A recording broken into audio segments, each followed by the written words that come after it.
Number 5. CCTV footage. How on earth did we ever find cryptids and other paranatural beings before we started putting cameras on every street corner and inside everybody's pocket? If for nothing else, I've got to say the surveillance state era has made it way easier to find footage of weird things running around in the dark. Take a look at this extremely creepy footage that we found posted to Reddit. Recorded here is what someone described as a skinwalker caught on camera, and honestly I'm pretty inclined to agree. Let's roll it.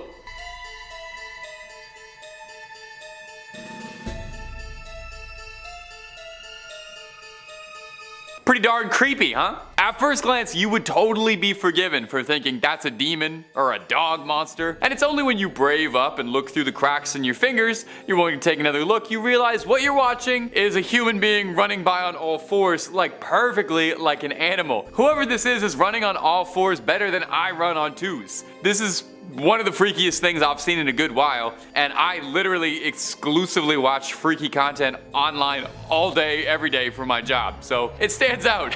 This one actually made me recoil. I've never seen a human being move like that. Well, allegedly a human. That's why we're including it in this video. Could this be a human, or is this another being altogether? Some powerful shapeshifter caught mid-transformation, dashing through a Walmart parking lot at 2 in the morning? Now, there's not much information to be found about this, but I still did my digging for you just because I care. From what I could garner and gather, the footage was recorded in Mexico a few years back, at the start of 2020, and a few Redditors who were helping me out said that apparently it was a little bit of like a national meme. So if we have any Mexican viewers out there who can confirm or deny this and saw this footage and started laughing, I would love to hear from you about it, because I do want to get to the bottom of one of the weirdest things I've seen in a minute. Prank, hoax, real deal or not, I don't really know about that, but what I can guarantee you is that whatever it is genuinely terrifying. And if you're looking for loads more scary content of shapeshifters or all things paranatural, well, I like to think Top 5 Scary is the #1 place to be. We've got our fingers in a little bit of everything scary on the globe, so click through, find something to shriek at or fall asleep to, I'm not judging. Subscribe and stay scared, but finish this video first before you click away. We got more Skinwalker scares coming up for you. Number 4, stray dogs. So for most of these, I found some stories from people on Reddit who claimed that they had experiences with skinwalkers, and all of them are really cool stuff, so I thought I'd share them along with you. Our first one coming up is going to be someone who says this was a family experience they had. This happened to their brother, and I'll paraphrase it ever so slightly for content guidelines, but the story at large is mostly the same. In 2015, my brother worked for a security guard hiring place. I don't really know what you'd call it. Basically, he would call and they would station him someplace or another that needed it. So this particular time, my brother got hired by a local cemetery, as they'd had issues with people sneaking in, going so far as to even break a couple graves. No good? Anyways, his job was to drive around the cemetery and make sure no one was messing around. And this area was pretty rural and had a stray dog problem. Dogs would get lost, or people would abandon them and they would roam the countryside. One night, my brother was stationed at the cemetery and he noticed a big pack of dogs, around 8 or so. He said it was a good assortment, including a tiny little Bichon Frise that had the harness still on and a big old Rottweiler. My brother is driving around real slow and he has the window down when he hears the dogs going wild. And then he hears a sound he described as sounding like that screaming bird from the swamp episode of Avatar: The Last Airbender. Quick little aside, Taylor again. I hope that's a great frame of reference for you guys, because I've never seen that show, so I got no idea. Okay, story time again. He says he sees something fast and pale running in front of the headlights, and the dogs all start freaking out again. So he follows the dogs in fear that they're going to tear something up. He parks his car and he hears a faint call for help. He shines his light and he sees that the dogs have chased the deer, except the deer was pale, gray, and emaciated. No antlers, and its eyes were completely pitch black. The Rottweiler tried to jump the deer but was thrown off. The creature screeched and then ran into the night on all fours. He never worked for that company again. Bone chiller, eh? What do you guys think? Too good to be true, or too true to be good? Number 3, it tried to lure me. Now our next one is a personal recounting from someone who thinks that they might have encountered a creature up close when they were younger. Same deal as before, paraphrased ever so slightly just for timing and content guideline purposes, but otherwise intact and presented to you how it was presented. Every summer, my family and I go up to camp in Ellsworth, Maine, and it's about a 3-hour drive from my house. The camp itself is about an hour from the nearest town. I've been going here my entire life, and I've never had something strange like this happen before. I was watching TV in the middle of the night when I heard a noise coming from the kitchen, and I realized that the dogs were going to need to go outside to do their doggy business. So I took them outside. I walked to the front yard, and I took the dogs off the leash. It's incredibly dark in the woods in Maine, so I tried to keep my eyes on them. I was momentarily distracted seeing a loon on the lake. When I looked back, I saw that the dogs were looking at something in the woods. I couldn't see what it was, but I just assumed that they'd seen a squirrel or a raccoon. It was then that I realized I didn't see my third dog. She's a small dog and she's completely black. I heard some whimpering, so I stepped out and called out to her again, worried that she got stuck somewhere. Suddenly, I felt something close to me. I looked down and my Alfie was there, I just hadn't seen her. So I started thinking, if Alfie was with me, what was it that I'd heard? The other 2 dogs began to growl. They were walking towards the blackness of the woods. I picked up Alfie and began to back up when I heard the most absolutely bone-chilling thing I have ever heard in my life. I heard something calling Alfie's name. It sounded like it was trying to mimic me, but it was just wrong. The voice sounded distorted. I ran inside with the dogs, and I have no idea what was in the woods. It's been said that a skinwalker's mimicry doesn't just extend to their ability to change shape, but also to mimic speech. Could this have been a close encounter? How else would someone in the woods know the name of the storyteller's dog? Something to think about, and something to keep you awake all night. Number 2, the Corvid. Coming up next on our list of strange sightings of shape-shifting shamans is this video uploaded to TikTok of a raven that's got people saying, "No more!" Like nevermore? Quoth the raven, Edgar Allan Poe? I don't know. Sometimes I'm struggling for jokes. It was uploaded to TikTok by user Lindsay Ivan, and I don't know, something about her, she seems familiar, like I've heard her name before. Anyway, in the video, we get an up-close and beautiful personal view of a beautiful raven with a very unnerving voice. It sounds as if it's got the voice of a human. Now, skinwalkers are said to be shape-shifting witches who can take the form of any animal they please and can mimic many voices. So is that what's happening here? Is that what this footage is? You sure that's why? Well, this next video I wanted to include solely because I wanted to debunk it, 1, and 2, take it as a small window of education for something I am very passionate about. Ravens are corvids, birds that are known for having hooked beaks and bristly feathers. They're usually black, although the blue jay is a very famous notable exception. Crows, ravens, magpies, jackdaws, jays, these are all corvids.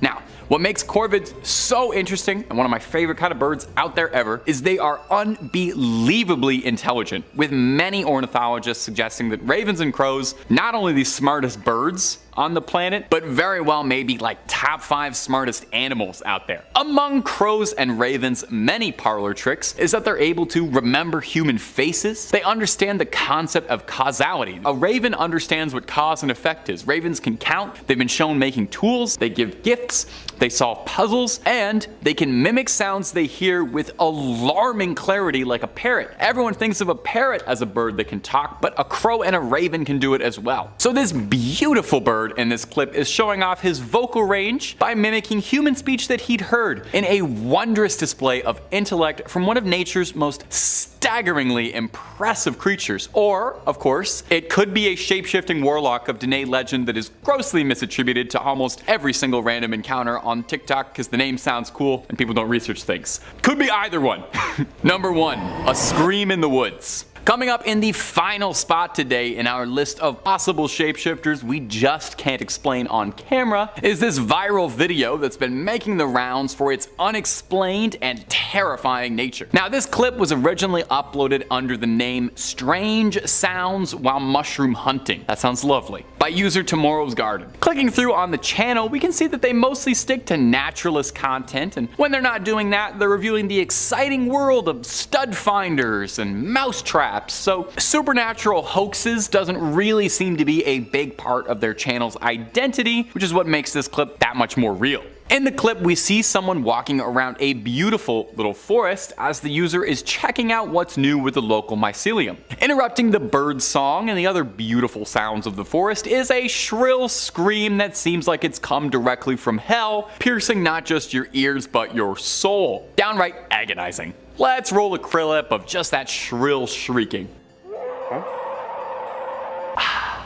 Pretty scary, right? Sounds like something that has crawled its way out of the depths of the pits of Tartarus and is deeply upset about it. Now, what unnerves me is how much you can maybe this doesn't make sense, hear a human scream inside the animal scream, if you follow me. The best part of this video though is that after the scream peters out, realizing that he's probably now hanging around somewhere where some sort of horrific flesh beast is lingering, he announces to himself very quietly, "I think it's time to go now." He says it so quietly and normally, it's hilarious. Unlike every horror movie guy ever, he just calmly decides to get out, and that's why he survived to upload this video, and Tomorrow's Garden, we thank you for it. Number 5. Some strange noises. One of the creature's signature calling cards is said to be its horrific wails, its pained shrieks that don't sound like any animal you'd recognize. It's also said that it's been able to imitate human voices to better lure out its prey. And perhaps those disconcerting sounds were caught on tape as recently as 2019, when a series of howls and shrieks left a hunter and a government biologist searching for answers as to what was going on in those woods. Gino Mikas was hunting with his wife and grandson in northwest Ontario in a fairly remote rural area, about 50 kilometers away from the nearest sign of civilization, most likely an en route. Sorry, rest of the world, that joke is just for Ontario. It's a Canadian cryptid, what can I say? At first, I thought it was a moose, but my mind changed when it screamed again and again. Mikas is an avid hunter, a resident of Sioux Lookout, and knows his way around the woods and what creatures should be living in it. He added on saying, "I've heard many different animals in the wild, but nothing like this. I grew up hunting with my grandfather for the first 12 years of my life.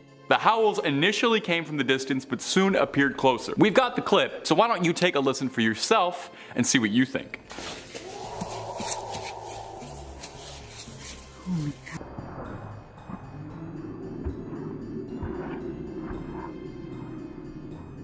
Now, some speculated that it could be a grizzly bear. However, there's not a lot of evidence for that since grizzlies don't really live in these surrounding areas. They are known to roam, but there's not reports of grizzly bears nearby. Others speculated that it could be a wolf, which definitely is possible, but you would think that an expert seasoned hunter would recognize a wolf. So, there's a number of people who speculate that this could be the mythical Wendigo caught on tape. And if you're looking for way more stories of folklore, creatures, cryptids, well, you already know what channel I'm going to recommend. It's the one you're watching right now. We've got tons and tons of scary lists just waiting for you to discover. So hit that subscribe button. Please make sure to hit that bell so you don't miss a single scream and get all caught up. But do that at the end of this video if you wouldn't mind. I got way more Wendigo sightings coming up for you. Number 4, Southern Ontario sighting. Our next story also comes to us from my home province of Ontario. Makes a lot of sense. It's where a number of regional myths revolving around the Wendigo all originally stem from. Now, this one comes to us from an anonymous Redditor who posted to the Skinwalker subreddit detailing a strange encounter that they had, possibly with the creature.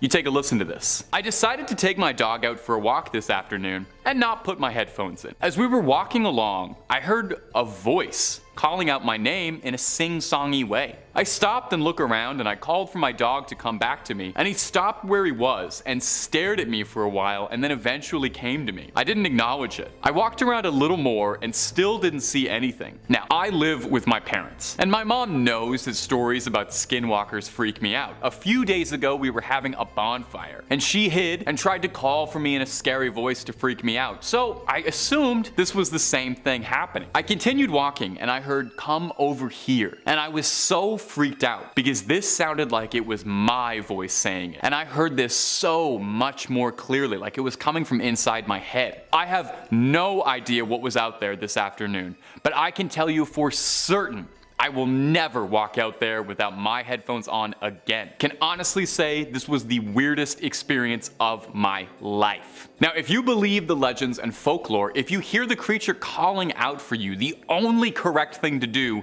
is to ignore its attempts to lure you away. You don't want to go toe to toe with this thing. You're not going to stand a chance. So it sounds like the original poster in this situation, even though they were scared out of their wits, still made the right decision and got off with just a scare and a story instead of something much, much worse. Number 3. Wendigo as a metaphor.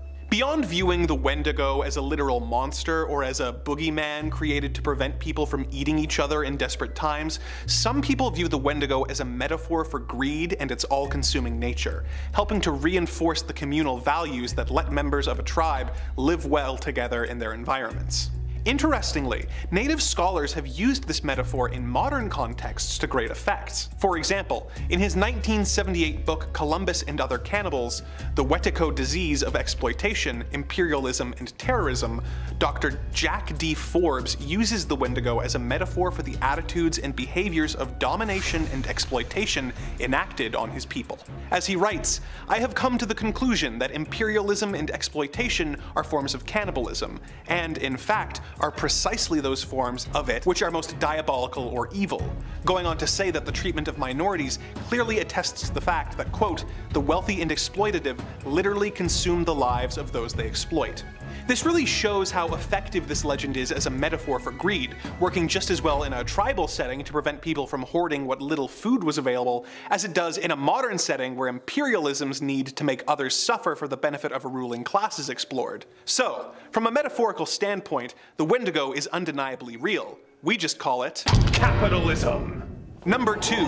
Wendigo psychosis. Whether the Wendigo is real or not, there are documented examples of people going mad and engaging in Wendigo-like behavior. People who crave a more scientific explanation coined the term Wendigo psychosis to explain this behavior. The term is controversial, but has been applied to instances in the past as a means of explanation. For example, in the 1661 Jesuit Relations, which were published progress reports by Jesuit missionaries, reported about an incident that was believed to be the result of Wendigo possession, but has later been labeled as Wendigo psychosis. Here is the translated quote. "What caused us greater concern was the news that met us upon entering the lake, namely, that the men deputed by our conductor for the purpose of summoning the nations to the North Sea and assigning them a rendezvous, were there to await our coming, had met their death the previous winter in a very strange manner. Those poor men, according to the report given to us, were seized with an ailment unknown to us, but not very unusual among the people we were seeking. They were afflicted with neither lunacy, hypochondria, nor frenzy, but have a combination of all these species of disease, which causes them a more than canine hunger. This makes them so ravenous for human flesh that they pounce upon women, children, and even upon men like veritable werewolves, and devour them voraciously, without being able to appease or glut their appetite, ever seeking fresh prey, and the more they consumed, the more greedily they ate. This ailment attacked our deputies, and as death is the sole remedy among these simple people for checking such acts of murder, they were slain in order to stay the course of their madness." Another strange case was a Plains Cree trapper named Swift Runner in Alberta, who was starving with his family in 1879 when his oldest son died. He consumed him, but went on to end the lives of and eat his 6 remaining family members. This was attributed to Wendigo psychosis due to the fact that he was only 25 miles away from a Hudson's Bay Company post, which had emergency food supplies, showing that his actions were not a last-ditch effort to avoid starvation, but a horrific and crazed act. This real behavior reinforced the belief in the Wendigo. But I promised I would tie this all back to the government, and I will. The Canadian government. Number 1. Real Wendigo hunters. This entry focuses more on the belief that the Wendigo is a spirit who possesses people rather than causes them to turn into a giant monster. This belief has caused a few situations where people attributed violent acts to possession by the Wendigo spirit, or in other cases took the lives of people thinking that they were possessed and that their death was the only way to prevent the dangers of the Wendigo from taking innocent lives. An infamous case was the story of Jack Fiddler, the chief and shaman of the Sucker Dudim among the Anishinaabe in the northwest Ontario. He was renowned among his people for his ability to defeat Wendigos, having claimed to have defeated 14 of them during his life. He said that some of them had been sent by enemy shamans and some were afflicted members of his own band. In these cases, many of the afflicted's family members, or oftentimes the afflicted themselves, would request that Fiddler euthanize them according to their people's rites before they turned Wendigo. Fiddler resisted efforts to have his people convert to Christianity, making them some of the only indigenous people left in North America who were living traditionally with very little government interference in their legal or religious matters. In 1907, 2 members of the Northwest Mounted Police heard about Jack Fiddler and his Wendigo fighting and decided that this was a perfect opportunity to introduce Canadian law to the North. They arrested Jack and his brother Joe for murder, keeping them in captivity while awaiting trial. Canadian newspapers picked up and sensationalized the story, saying that it involved devil worship, and people across the country demanded a conviction, while the police investigating the issue viewed it as an opportunity for fame and advancement. Jack Fiddler escaped and took his own life, and his brother was charged despite testimony showing that the deaths had been euthanization of very ill people in an effort to protect their tribe, and that they were ignorant of Canadian law. He was sentenced to death, although further appeals secured his release. Unfortunately, the release order came 3 days after he had died. Without their leaders, Jack's people were forced to accept government rule and signed Treaty No. 5. Oddly enough, the government has not been very open about the fact that they sentenced 2 men to death in an effort to assert their power and dominance, and to bring fame and notoriety to their agents. See, I told you I'd bring it back to the government. Coming in at number 5, I have the Wendigo from Borderlands 3. Borderlands 3 is the 4th installment of the main series Borderlands games and was released in 2019. The release was a success and the game met a lot of people's lofty expectations. The game is a first-person shooter game where you play as a vault hunter. There's a plethora of different quests and missions in this game, and as I'm sure you're all expecting, one of them is centered around a Wendigo. The Wendigo boss is found during a mission called Horror in the Woods. Yeah. Horror in the Woods, guys. It's safe to say the makers of this game know that this creature is freaking scary. You find this Wendigo in a deep, creepy looking cave. The Wendigo in this game is fast and extremely talented at climbing because oftentimes it will scale the walls of the cave on all fours. It has classic antlers jutting from its head and will often charge at the player. What's different than other adaptations of the Wendigo though, is that this thing can literally spit fire. As if scaling walls and being super fast and strong wasn't enough, the game makers decided to give this Wendigo the ability to breathe fire at you. That, on top of the fact that it's extremely hard to kill, has a skull for a face, and what looks to be muscle tendons for its body is what puts it on this list. I have it down here at number 5 though, because the graphics of Borderlands 3 aren't particularly scary, but it definitely deserves a nod. At number 4, we have the Wendigo from the video game Outriders. This is a third-person video game released earlier this year on most platforms. The premise of this game is that climate change has gotten to a place of no return, and the people of Earth have decided that they need to find another planet or they're going to die. Wow, that just got real very quickly. The player in this game takes on the role of an Outrider, who is an elite soldier tasked with being sent to this new planet that the human race wants to settle on. When they're there, they find a plethora of enemies, and sure enough, one of them is a Wendigo. This game doesn't have multiple Wendigos, it only has one, and let me tell you,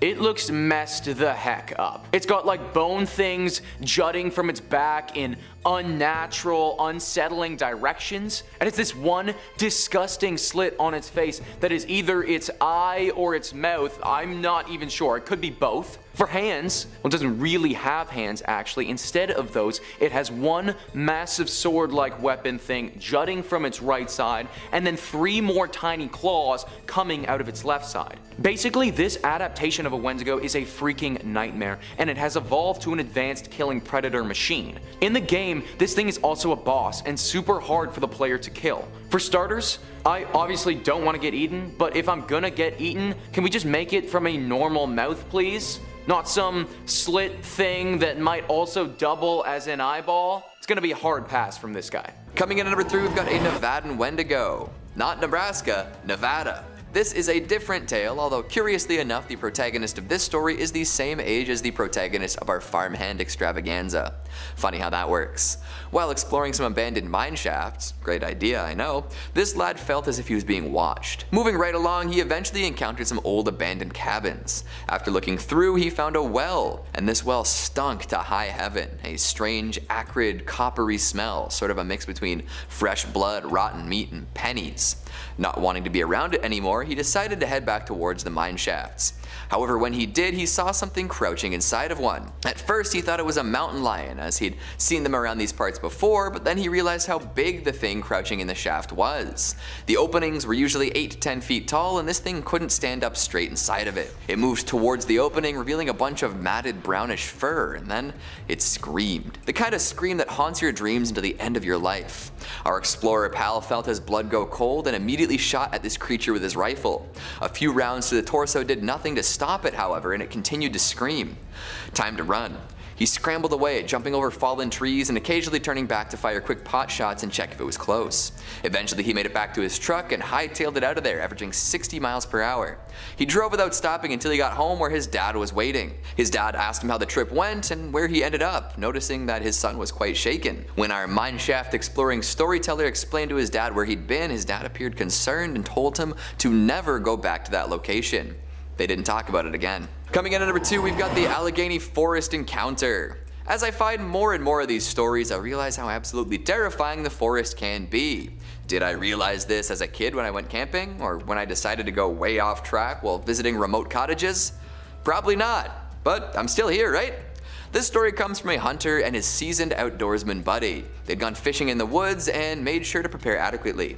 Black bears around that area, so they had their guns with them. After encountering a mangled deer corpse, they were a little unsettled. However, they chalked it up to a bear or maybe some coyotes and kept moving. A little while later, something set off the buddy's spidey senses and he asked for his gun. Moving to the middle of the creek, they saw a bear running through the woods full tilt. It was followed pretty closely by a deer headed in the same direction. But why would a deer be chasing a bear? Well, it wouldn't. Something was chasing both of these creatures, something huge. From afar, it looked like a massive deer with superimposing antlers, but as it ran, it noticed the two hunters and moved towards them. When it got up close, they realized that it had a huge maw full of teeth that could only be described as belonging to a carnivore. That was all the warning they needed. Shooting at the beast while running away, they made sure to put as much distance between them and it as possible. Eventually, they made it to a plateau where nothing seemed to be wrong.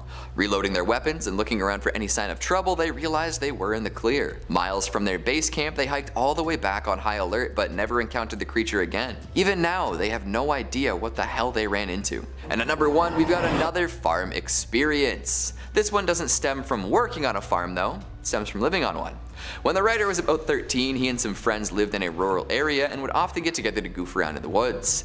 Meeting at one friend's farm, they chased each other around with sticks for a little while. However, our narrator ran off and stumbled upon a dead deer with some limbs missing. This led to the discovery of a bunch of dismembered animal parts strewn about the entrance to the woods. At that point, most of the friends went back to the farmhouse, while our fearless storyteller and a couple more pals went to investigate. This expedition resulted in the discovery of a dead cow with missing ribs, broken legs, and a head picked clean of soft tissue. Yuck. That was it for the night and everyone got home safe. About a week later though, while hanging out near his house, the storyteller heard what he thought was his dog. Thinking it would rush out of the bush and beg for a treat, he wandered in the direction the noise was coming from, but what came out of the bush was not his dog. It was a shambling abomination, walking around like a newborn doe, covered in viscera with teeth as sharp as knives. Needless to say, he ran right inside. That night, while gripping a baseball bat in bed, he heard an awful scratching upon the wall outside his room. As this happened, his dog started freaking out, barking at the back door. Our storyteller rushed downstairs and grabbed the dog, double checking that his door was locked, and he stayed up all night listening for more. The noises eventually subsided and dawn broke. In the morning light, he peeked outside the door and saw an assortment of pig's feet strewn about the porch. Yikes. Alright, number 5. Now before we dive in proper, I did want to take a quick aside to point out that traditionally a lot of Dene people don't particularly like sharing stories of skinwalkers, as it is a fairly taboo subject. With that in mind, I thank the storytellers who did share the ones I was able to find, and want to stress though with this video, we are just hoping to entertain. Now with that in mind, let's get into it. Our first story was posted to us on a Skinwalker subreddit. I clipped it a little bit, but the rest of it's intact. Let me start off by saying that my wife doesn't believe in paranormal things. We've got cats, and one of them likes to be a rebel, jumping onto counters and meowing as loud as he can for attention. He does this all night. The other night, after some drinks and video games, I decided to head to bed. When I woke up, my wife had wide eyes and a nervous look. I asked her what happened, and she said that at around 3 a.m. in the morning, she was woken up by a noise that sounded like one of the cats howling, except that the meow sounded more like a person trying to imitate a cat, sounding like it was saying hello. Meow. Yeah, that's what it would sound like. A loud bang came at the door, and then a notification went off on the motion sensor. And when she told me this, I checked my phone, and sure enough, there was a notification for motion at around 2:52 a.m. I asked her why she didn't wake me, and she said she didn't want it to hear her. Everything was making me uncomfortable about this story, so I set the home security alarm around 9 p.m. and I didn't turn it off until I walked the dog this morning. We slept with all the animals in the bedroom with the door closed, so whatever tripped it was not one of our pets. And it made me think it was a skinwalker, but I'm just paranoid. I checked all the rooms when I got up. I don't know why, but my wife was scared so badly. We bought this house brand new and no one lived here before me. But when I'm alone, I feel like something's off and I'm being watched. I got home from errands today, and when I went to hang up a shirt, I noticed a board that covers our attic had been moved. I asked my wife what happened and she said she has no idea. We're going to my mother-in-law's today to get some sage. My wife said burning it should keep whatever is around us away. Well, what do you think, my gang? Just paranoid? Or is there perhaps something suspicious sneaking around those woods? And my friends, if you're looking for more great creepy stories narrated by this blonde mug, you already know where to go. Top 5 Scary is the place to be. We've got a little something freaky for everyone. Cryptids, aliens, conspiracies, true crime, horror movies. If it's scary, we got a video or two on it. So hit subscribe, click that little bell, and don't miss a single thing. But do it at the end of this video, okay? I got more Skinwalker stories coming for you right now. Number 4. Our next story also comes to us from the Skinwalker subreddit. I mean, where else would Skinwalker stories come from, really? When my mother was young, she lived with my grandmother in a place full of wood. There were more woods than houses. You wouldn't really call it a street or a neighborhood. It was more a reserved area where the houses were all well away from each other. And there were so many trees and tall bushes that at night everything was dark. My mom had a dog named Toby. One night my mother and my grandmother were at home as usual and they heard noise in the logs stacked outside. The lumber was for renovating the house and it was right next to Toby's doghouse. My grandma went to see what he was doing, and when she went to scold him for messing with the lumber, she saw Toby's head come up and look at her. But he lifted his head so high that my grandmother saw what really was looking at her. She described what she saw as a person walking on all fours with their feet and hands touching the ground, but covered in black fur and a dog's head. Before returning home running, she noticed the real Toby was scared to death in his doghouse. Days later, Toby started to get sick. He wasn't eating properly and wouldn't leave the house. He was so scared that he'd go to the bathroom inside. He started to go blind, his fur started to fall out, and it wasn't long before he passed away out of fear. The same thing happened to a neighbor's dog, and maybe most concerningly, the chickens from another neighbor were plucked from the coop and split open. My mom and I talked about that time, and she told me that the thing tried to copy Toby's appearance, and the blindness was how they stun who they're going to eat. Number 3. Our next story comes to us from a website called darkstories.org. Let me tell you, there's some dark stories on here, but it was a fascinating little walk to go through. Let's take a look at our first one. The user writes, about almost a year ago, I used to live in a somewhat isolated neighborhood that was in the high desert of California. I lived in a dirt road, and since the homes were so proud out, wildlife wasn't an uncommon thing. You'd see rabbits, coyotes, snakes, and on rare occurrences, sometimes deer. But once you lived out there for a while, you got used to animals roaming around during the late hours. I'm indigenous, so most of the time I actually enjoy seeing wildlife close to my home. But I have always known of a creature my tribe refers to as the Skinwalker. And I'm not supposed to say that word, but it was typed, so hopefully there's no bad omen. Hey, is it fine if I say it? Can we look into that? Can we get somebody on that? Okay, back to it. The house I lived in had a very large backyard and gravel mixed with dirt driveway, leaving a lot of open space to look out from. My room was at the front of the house, and every night if I had my window open, I'd find myself staring out at the front gate of our driveway. It was quiet every night, unless you heard coyote howls. There was a lot of strange things up there. At the time I was homeschooled, and I was sitting in the office in silence doing my work. In the silence I heard a knock by the window that I couldn't see out of. I couldn't see through because we didn't have blinds or curtain, we had sliding doors as windows instead. So I turned my head to look at the window and it went silent. But then I thought I heard someone or something walking. Months later I changed rooms with the office and I was looking out that same window that I heard those footsteps, except it was night. I saw a figure on the side of the gate that looked like it was a coyote, but it was too long. And the way it was moving looked like it was something that wasn't from this world, as if it was a human trying to imitate a dog. It stood there as still as a statue until it stood up and tried to climb over the gate. I shut the barn door and I heard it running before I closed the gate. And that was the last time I ever kept my windows open at night. Honestly, probably good advice. A little bit of cold air is not worth that. Number 2 on this list is No Ordinary Girl. This is a story, as you may have guessed, about a girl that probably wasn't a girl. Ranker says the tale of terror comes all the way from Australia. While walking her dogs out in the Australian bush, a woman encountered a fearful sight. She was enjoying the trail when suddenly her 2 dogs started barking uncontrollably and becoming extremely agitated. Soon she saw what appeared to be a small female child no older than 7. The child had her back to the woman, who was only a bit startled at first as she believed the child was just part of a camping party. However, when the girl turned around, her eyes were lifeless and entirely black. Before the woman could make a break for it, the creature let out an ear-splitting howl and ran off into the bush, never to be seen again. She was left wondering if the child she saw was someone pulling a prank on her or if it really was a shape-shifting skinwalker. She may never know. Maybe the scariest part about this one is that if this story is true, it means skinwalkers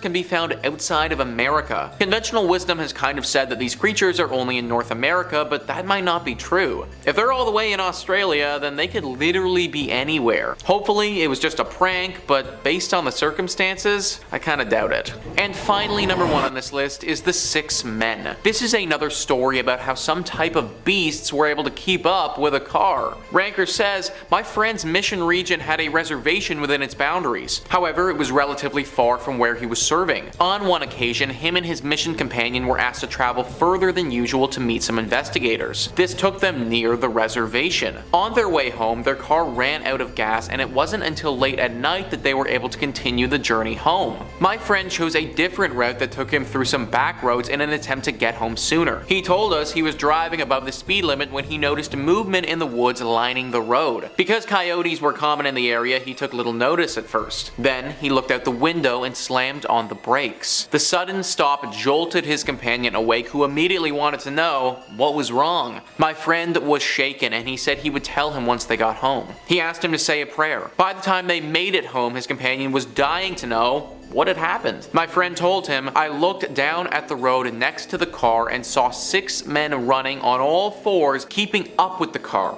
I was driving 40 miles an hour. 6 dudes on all 4s keeping up with a car going 40 miles an hour. Usain Bolt, the fastest man of our generation, in his best race ever, reached a top speed of 27.33 miles per hour. That's the fastest man in the world, running the fastest he's ever run on 2 legs, and he still doesn't come close to touching what the car was doing. One thing is definitely clear from doing this video, guys. Skinwalkers, if they are real, are clearly fast as hell. And if one decides that it wants to target you, I don't know if you're gonna be able to escape. Number 5, Weird Goat. Coming up first on our list of unsettling skinwalker encounters is this strange footage that's been making the rounds around TikTok, and understandably why when you see, how weird this is. Take a quick look for me. It looks like a cute little goat at first. As cute as a goat can be, no goat hate. Until it gets up close to the front door and stares, there's just something off about this thing, you know? Goats are kind of weird looking as is, but this one looks like it's got a secret behind its eyes, or it's giving you that look where it's asking you if you have any games on your phone. It just looks wrong, you know? In that indescribable uncanny valley way. Especially as it's shown when the video cuts back again and we see the goats almost got like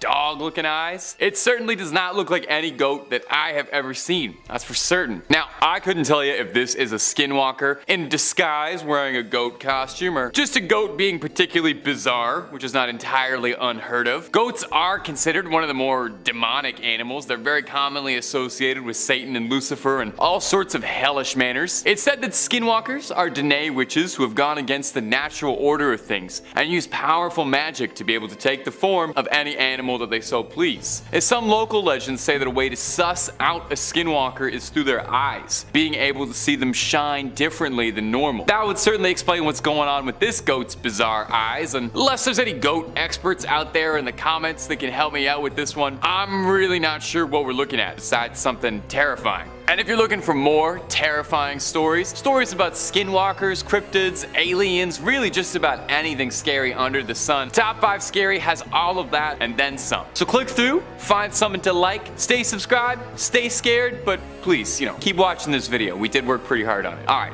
Back to it. We got way more Skinwalker stories for you coming up. Number 4, Idaho. Now, Idaho is pretty well known in the paranormal community as being a place where a lot of strange stuff is going on. It's no Ohio, but it's up there as far as scary states go. Our first freaky story is gonna come to us from a Redditor, Chuck Wool, sharing their story on the Skinwalker subreddit. Here we go. Listen to this. It was mid-November 2021 and me and a bunch of friends were camping in the woods in the Sawtooth National Forest near Petite Lake. There were 2 groups of people in 2 tents and 1 in a car, and my buddy and I in hammocks near the edge of the camp. It's about 1 a.m. and we had all been sleeping for about 2 hours. I wake up to my hammock mate panting extremely heavily and yelling my name, and I'm a bit confused and I get up and help him. He's paralyzed by fear. He said that he had extremely vivid dreams, that there was a tall and slender, all black figure trying to break into his car after he'd seen the figure take my head off and the rest of our friends. Normal, everyday, fun, campfire dreams under the stars kind of deal. He said that he woke up and he swore he saw the figure near the car and that he saw all of our heads on sticks. I was obviously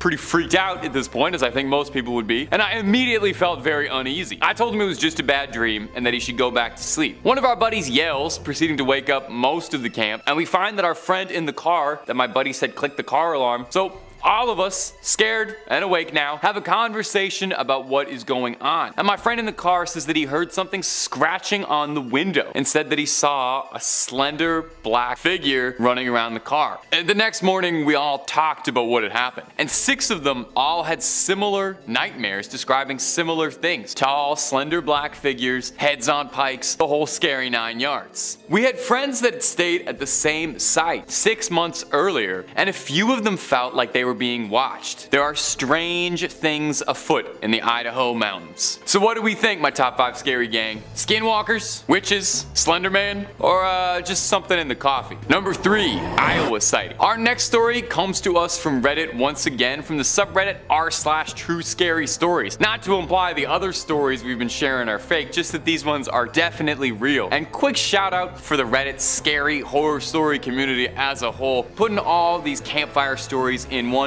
beautiful digital archive. Coming to us from a user, a Weird Doggo 64, love that name. They write, as a native, I think me and my mother had a close call with a skinwalker. Now this story I had to trim just the tiniest little bit for timing purposes, so it's paraphrased ever so slightly, but the story's been mostly left intact. My family has lived in Iowa since July of 2017, and we live in a small neighborhood with a minimum of maybe 25 houses, and it's surrounded by forestry. I've seen a bunch of horror movies over the years, so I get pretty paranoid. A year into living there, we get a new dog, and we named him Tucker. He's an energetic little guy with everybody. Now a couple years later, my mom and dad get divorced, and she moved on to a guy that lives a couple miles away from the house. My mom and dad settled on a pretty good schedule for when they could spend the day with us. Now my mom's side is my native side, and we do believe in the lore of skinwalkers. One day, it's my mom's turn to look after us. She's driving up this road surrounded by a bunch of trees and farms. There's a hill on this road, and as my mom drove up the hill, she saw something in a field that she described as being tall, gray-skinned, and had hooves for feet, and it was walking into the woods. Well, when she reached to a stop sign, she looked back in her mirror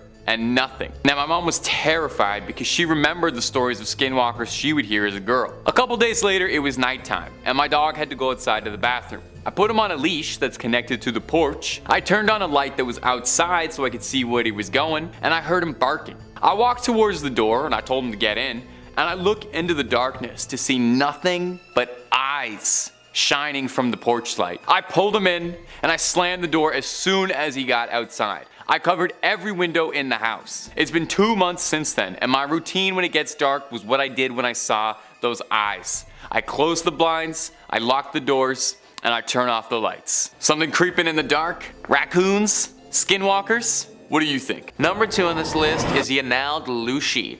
A terrifying tale where a young boy was almost taken far too soon.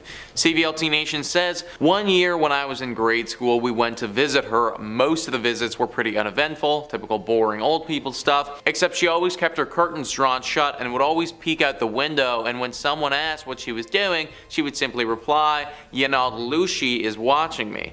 This went on for nearly the entire visit until a few days before we were due to leave. My grandma and my baby brother were in the front yard that evening planting flowers when all of a sudden my grandmother starts shouting, "Get away from that creature. It's not safe." Of course, being in Nevada, we all assumed that my brother had found a scorpion or a rattlesnake, so we all run inside to see my grandmother clutching my little brother and shaking in terror against the side of the house. Standing out in the yard was a large, black, Great Dane sized dog. It was staring at my grandmother with an intensity I'd never seen before. It looked up at us, gave a little huff, and bounded off.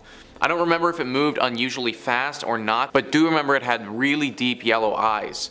When my mother asked my grandmother what had happened, she kept repeating, "The Yanaldushi has found me." She moved a couple weeks after that. So I imagine that the Yanaldushi is a special skinwalker that apparently this grandmother knew about. I obviously don't know all the old tales and don't have the same wisdom that she has, but this creature sounds especially bad.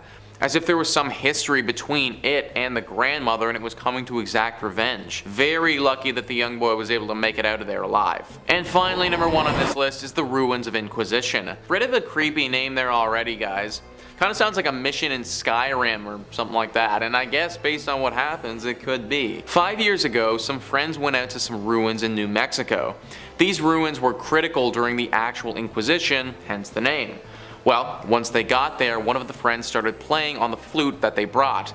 They were only 30 seconds into playing the thing when a blood-curdling scream filled the air. It was so loud it almost burst the eardrums off of these guys. Then as the scream was happening, a creature was jumping and running across the tops of the ruins. It was moving so fast that they couldn't even really make out what it was.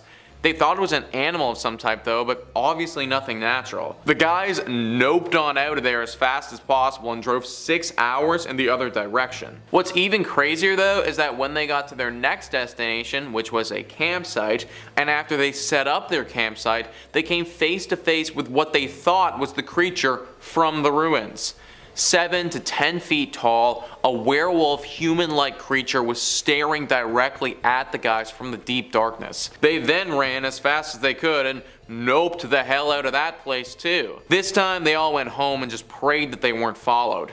But crazy, absolutely crazy to think that they were tracked and followed 6 hours. Only creature that could have done that, in my opinion, is a skinwalker. Number 5 on this list is the human animal. Yeah, you heard that right, guys. The story that we're dealing with here is of a creature that wasn't quite human, but it also wasn't quite animal either. CVLT Nation says, in July 2004 near Gallup, New Mexico, I had my first and only encounter with a skinwalker.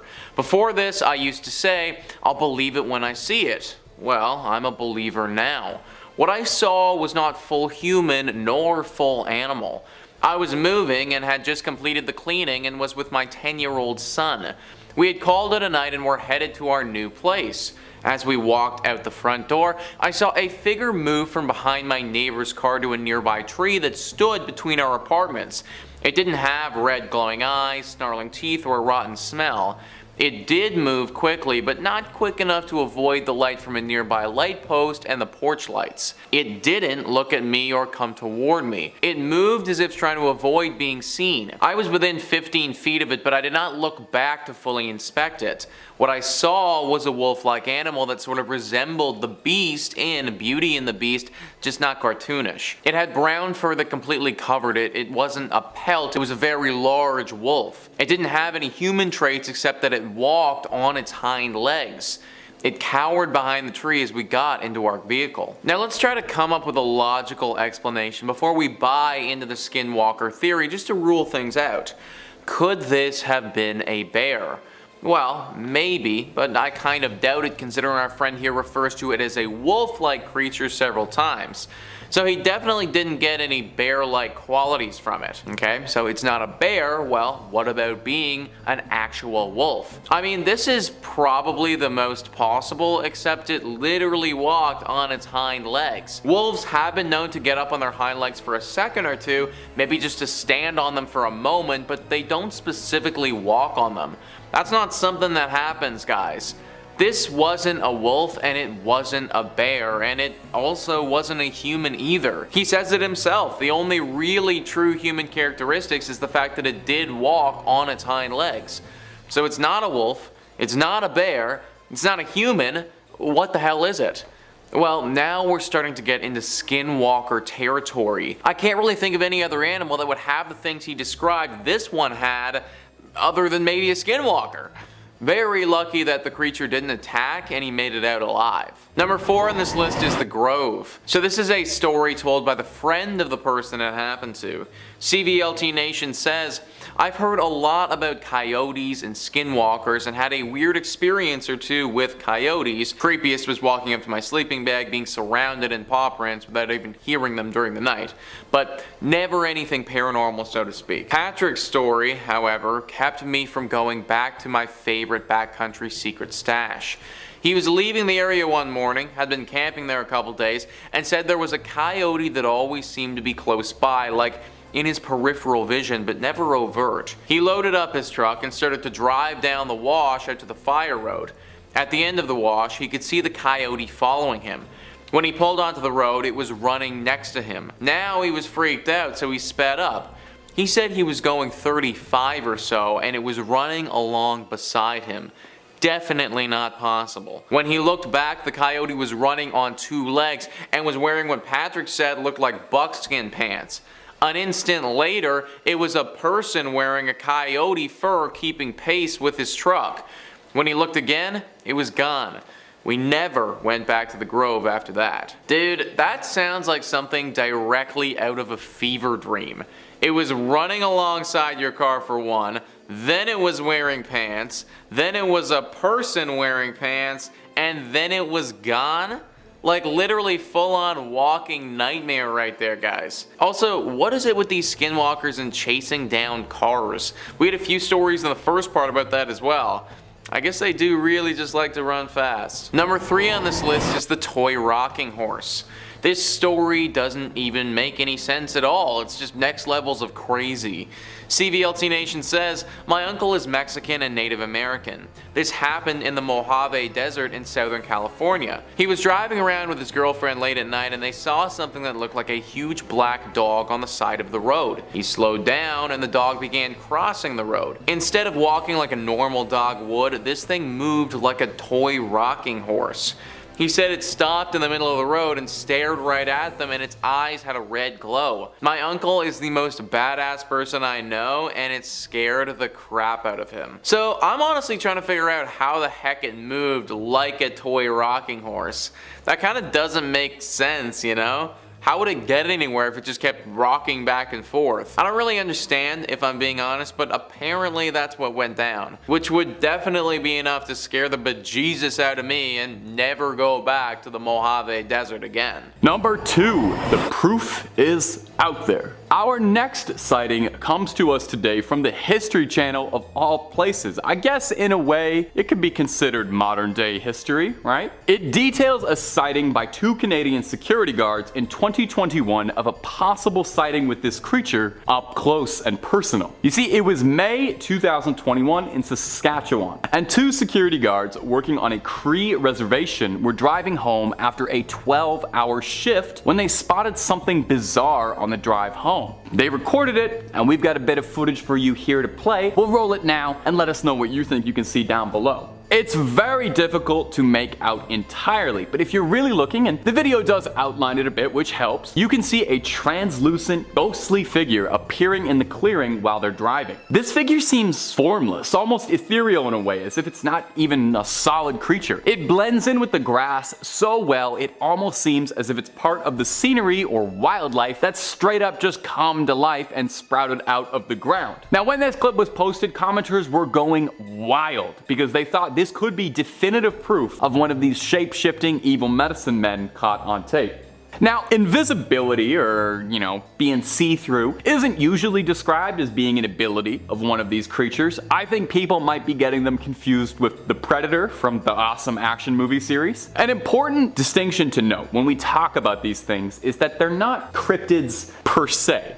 And shouldn't be talked about as such or considered like they're a creature or a wild animal, contrary to how it might seem, but rather the legend of these things is that they're shamans and medicine men who have isolated themselves from the rest of the tribe and way of life and are engaging in dark, unholy practices. Now, that's not to say that invisibility is totally impossible. It could be within the realm of these things. I think if you're shape-shifting, theoretically, you could also be turning invisible, but I'm just saying they have enough tricks up their sleeve already. Shape-shifting feels like enough of a cool party trick. You don't need to also add being invisible on that. Your resume's full enough. You got the job. Number 1, the Washington sighting. Now, our next sighting comes to us from Reddit, posted to the Skinwalker subreddit. It's a first-hand account of a Washington local describing what they thought they saw on a camping trip with their partner. The poster describes going camping with her boyfriend, the two of them having significant camping experience. They both grew up in a rural area surrounded by farmland, so they're no stranger to the outdoor. And they decided for a fun, romantic weekend camping trip to go camping about 45 minutes away from Yakima around indigenous territory.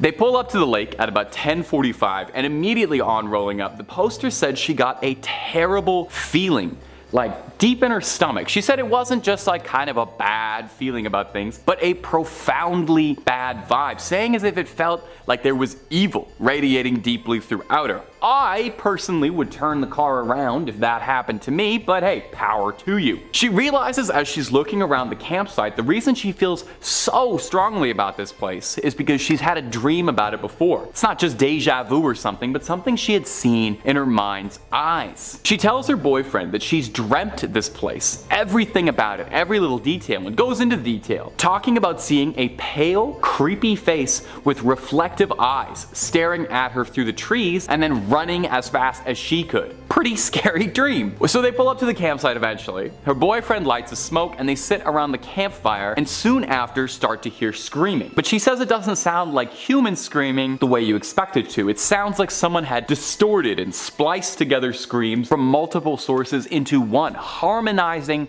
perfectly. Now, moments later, this scream appears again, only this time the scream feels even closer. Her boyfriend puts his smoke out and grabs a weapon from their truck, and they wait in the tent for the rest of the night. When they wake up that next morning and check on their site, the cigar had been taken. Now, in some legends, when you hear these creatures far away, when you hear the voice screaming, it means they're closer than you think. So what do you think? Did these two get lucky? Was it just paranoia in the woods setting in? Or did they narrowly avoid being the main characters in the next Blair Witch movie? Number 5 on this list is the orange eyes. As a decently recent university graduate, this story is pretty triggering to me. User John shared his story of how a relaxing midnight stroll turned terrifying when he came face to face with two skinwalkers. According to his chilling story, John was out late one summer night. While listening to music and enjoying the cool weather, he walked near a large empty field that was adjacent to a college campus. Suddenly, he felt something staring at him. Shining his flashlight out into the darkness, he saw two sets of glowing orange eyes staring back at him. The eyes were at least 7 feet off the ground and stared at him without blinking once. John made a mad dash for safety. As he was running, he turned back to see one of the creatures chasing him. John became even more frightened when he got a better glimpse of the fast-moving creature behind him. It looked like a giant wolf. Quickening his pace, John reached his home safely, but he remains fearful of the monsters he saw that night, which he believes were skinwalkers. I titled this entry Orange Eyes because that, plus the fact that they were 7 feet off the ground are the biggest things that stick out to me here. A wolf's eyes aren't typically bright orange. They can be a mild hue of that color, but I doubt that it was a mild hue if that's the first thing that stuck out to him in the night. Not to mention the fact that these creatures were 7 feet off the ground and how unnatural that is. Even if for some reason a wolf stood on its hind legs, it still wouldn't be that tall. Whatever it was that was after John that evening doesn't sound like the friendliest of creatures if you ask me. He's probably pretty lucky to have made it out alive. Number 4 on this list is the white face. This story is especially scary because it seems like the Skinwalker is actually stalking our victim. Ranker says, "My roommate has told me this story a few times and I want to see if anyone else has had similar experiences. As he tells it, he was driving home super late at night, maybe around 3 or 4 a.m. in a suburb of Phoenix, Arizona, both times that this occurred. The first time he was driving alone on a road that has an open field to the left of it when out of nowhere a black figure on all fours bounds up out of the field and across the road in front of his car. As soon as the figure got to the other side of the road, it stops with inhuman quickness, turns around, and looks directly at my roommate. He described the figure as looking simian, completely black except for the face. The creature's face was a stark white human face. Not white as in Caucasian, but white as snow. This happened again a few weeks later, but this time the creature was sitting in a tree. As his car approached, it climbed down the tree, again with inhuman quickness, bounded across the road, stopped on a dime, and turned around and made eye contact with him. This time he had a friend in the car who also saw it and began freaking out. It was the same exact thing as the first time, a simian black body with a snow white expressionless human face. My roommate, ever the curious one, turned the car around and began searching for the creature, but it was nowhere to be seen. What has a totally black and creature-like body but also a white as snow pale human face? I'll answer that one for you guys. A skinwalker. Scariest part about this one, like I said earlier, is the fact that it went out of its way to find this same guy again. I find it hard to believe that he just happened to stumble upon this creature just out of coincidence. I think it's far more likely that the creature was looking out for this guy and putting itself into spots that it might run into him. Really not a pleasant thought if you think about it. Number 3 on this list is the white mask. This one is kind of similar to the last one we looked at, but instead of a pale white face, it seemed as if the creature was wearing a white mask. Ranker says, in Hunt for the Skinwalker, George Knapp and Colm Kelleher relay the stories of those who came into contact with skinwalkers near Native American tribal lands. One account from a New Mexico highway patrol officer states that while patrolling the highways of New Mexico, he saw a skinwalker on 2 separate occasions. In his first encounter, a creature wearing a white mask appeared next to his window, seemingly attaching itself to the car door. But then he realized it was simply running beside the vehicle, keeping pace at highway speeds. A few days later and around the same area, he encountered the creature again. What makes this tale even more intriguing is that at least one other officer claimed to have seen the same ghoulish being while patrolling the area. Maybe it was actually a white mask that our friend saw in the previous entry instead of the white face he described. Either way, this one seems dangerous as all holy hell. To be able to run with a car going on the highway? Yeah, that is pretty far from natural, guys. I'd say that considering there were multiple witnesses here, this is probably some of the best proof we have that these creatures are legit. Number 2, the shopping mall. This next one is a wild one. It's titled Skinwalker at a Shopping Mall. Hey, I guess they want to check out the lush sales sometimes too. I get it, take care of that fur. It starts by saying, I'm a security guard at a gigantic shopping mall with some other guards. I went off to my area while the others went to theirs. I started to do my rounds, going into shop. It was getting kind of close to Halloween and the mall was packed. That's when I noticed him. This cloaked figure coming towards me smoothly. It bumped into me as it passed me and I felt this feeling of fear. I called out to it to see if I'd get a response. I yelled something, I don't know, like stop, right there. It didn't acknowledge that I was there, so I followed it to see where it was going. It stopped and turned slightly to see if it was being followed,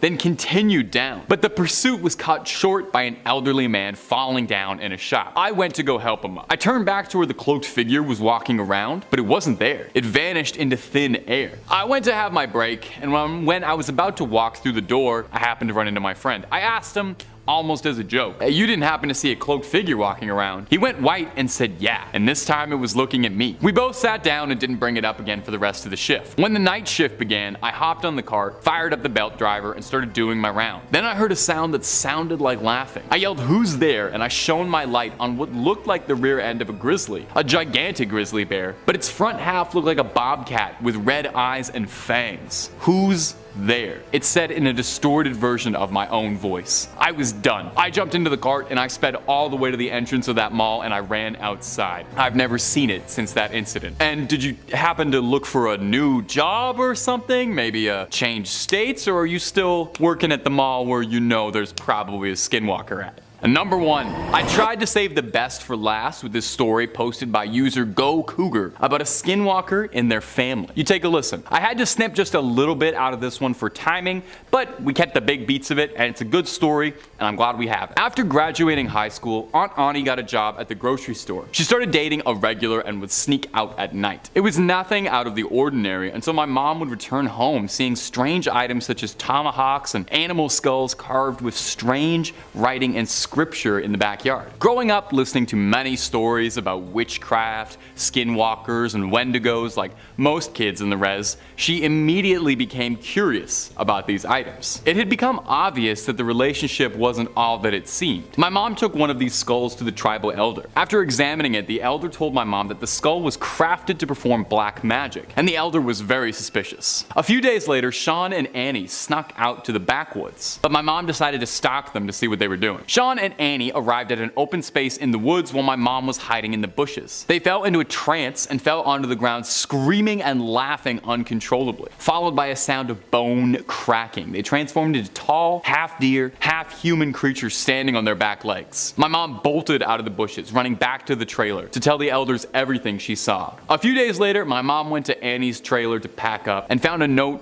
written that said, "I love you. I'm off to a better world." And that was the last Annie was heard from. But 2 months after Annie's disappearance, my mom got woken up by a voice calling her name during an afternoon nap. She immediately recognized the voice. It was Aunt Annie. But when she went outside, she didn't see anyone around except for a deer with a limp and bright green eyes. This deer walked up to my mom and bowed as if it wanted my mom to pet it. My mom believed it was Aunt Annie, her final goodbye. Oof. Number 5, weird deer. Coming up first today on our list of strange sightings is going to be this first clip, which was lovingly uploaded to TikTok with the caption, "WTF deer." Now, of course, we all know what that means, but if you're not familiar with internet acronyms, WTF stands for, well, that's fantastic. And when you see the condition this deer is in, you'll probably say WTF too. In the clip, we can see a deer getting the heck out of Dodge, scampering out of the woods like somebody just flatlined Bambi's mom. It looks frightened, as if it knows something is up. Well, not even a few seconds after we're introduced to our deer, whatever has this deer so scared that it's causing to freeze up like a deer in headlights, a second deer comes running out with a head that's twisted every wrong way. The thing is checking its rear views while also looking forward. The snarled deer then charges forward into the night, hopefully to never be seen again. Now, when this was uploaded, the intent was that this was a skinwalker caught on camera. Skinwalkers, of course, being Dene or Navajo shamans who have been cast out of society for their practice of black magic and unsavory communion with spirits. They're outcasts from society, exiles. And they're traditionally said to be able to take the form of animals if they wish.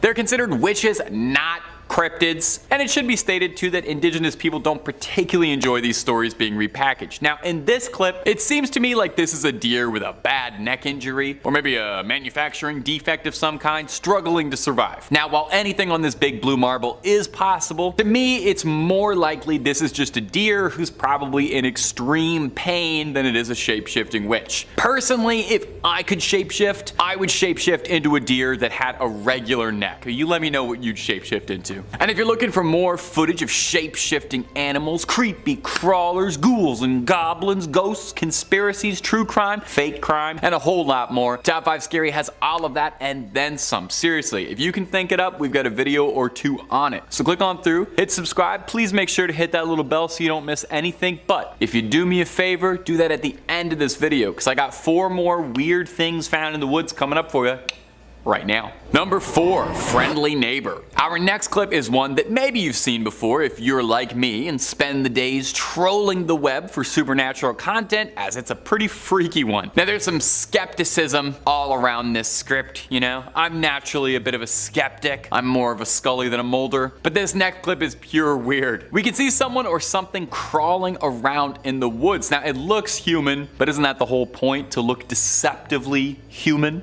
Well, whatever this humanoid is, we get an up-close and personal look at this thing crawling in an extremely comfortable way that doesn't look human. Humanoid moves like a zombie, moving like a puppet with tangled strings. Now, I would think a shapeshifter, if they got caught by someone, would transform into a wolf or a cougar or maybe a hawk and get on out of there, right? And maybe we're catching this creature at a bad time, mid-transformation, as we see the humanoid attempt to build up a bit of momentum by getting down on all fours and trying to accelerate forward. Now, I do feel like I have to address the elephant in the room here. I don't want to talk down to you or play ignorant. Now, this could be a shape-shifting witch of legend, but we should also address the very real possibility that this clip of someone shirtless walking around on all fours behaving extremely odd in what looks to be a backwoods part of Virginia, maybe. This could very easily be someone on substances, or all of the substances, entirely possible by the way that little walk is going.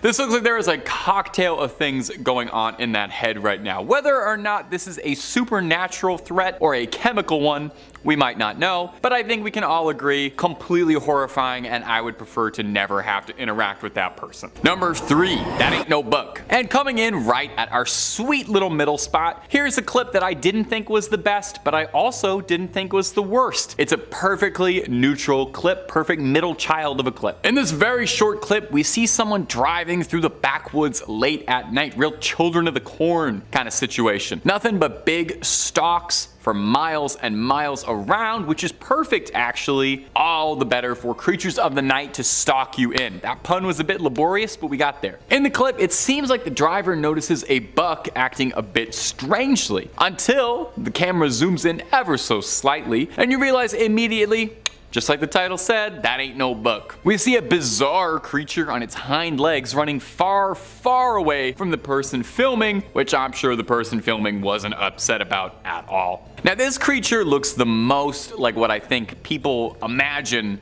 a skinwalker looks like when they imagine it. Some wretched mix of flesh and animal skin running through the night hunting for prey. I'm actually not sure what this could be. I mean, it could be somebody, again, on some substances running through the woods late at night. A lot of these, I've always got a possibility for what these creatures could be. I like to think I have a reasonable explanation for everything, but this, I don't know. All I can tell you for sure is that ain't no buck. It's an unexplained sighting caught on camera, after all. You want me to try and explain the unexplained? That's the whole purpose of it. They're unexplained. You simply can't explain them. Number 2, Skinwalker sighting. This was posted to the Skinwalker subreddit. I stumbled upon this forum after my friend had sent me a link a day or two after I had told him my story on the res. The story is 100% true. Whether you believe me or not is up to you.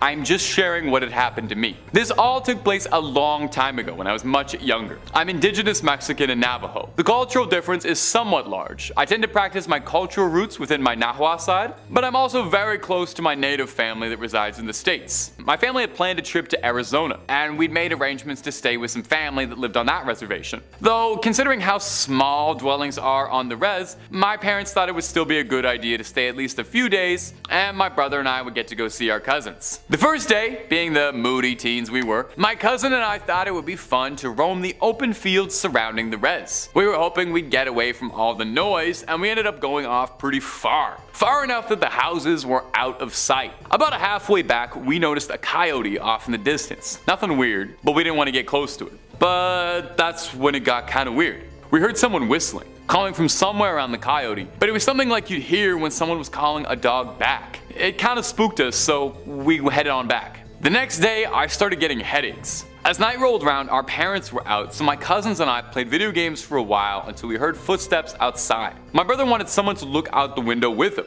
I did, and I didn't see anything out of the ordinary, but then the noises started to come back. And I started to get the most painful headache that I've ever got. I remember crying and feeling so dizzy. never having felt that much pain before. The next day, I saw that same coyote again outside. The same coyote. It was bigger than most I'd seen, and it stared at me unblinking. I heard the same whistling. It had patches of fur missing and looking at me, and it made me feel so sick. I closed and locked the window and left the room. I thought of every mundane possibility. And us natives don't throw around the word skinwalker at every creepy experience. I promise. I just can't find an explanation for why I felt so bad and icky.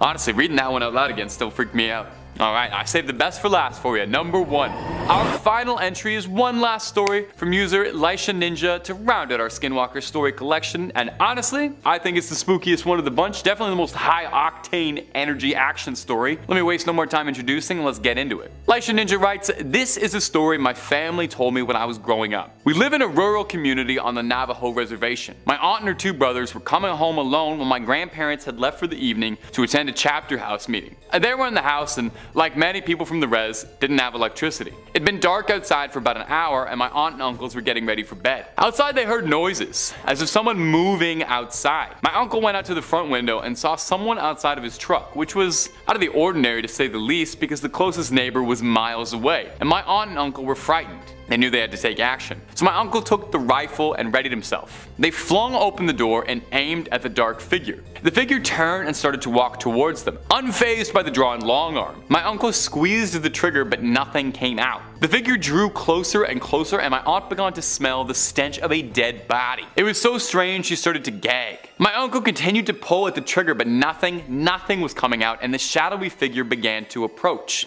Off in the distance, my grandparents were returning and their headlights shone up the road. This figure looked at the lights and started to move away.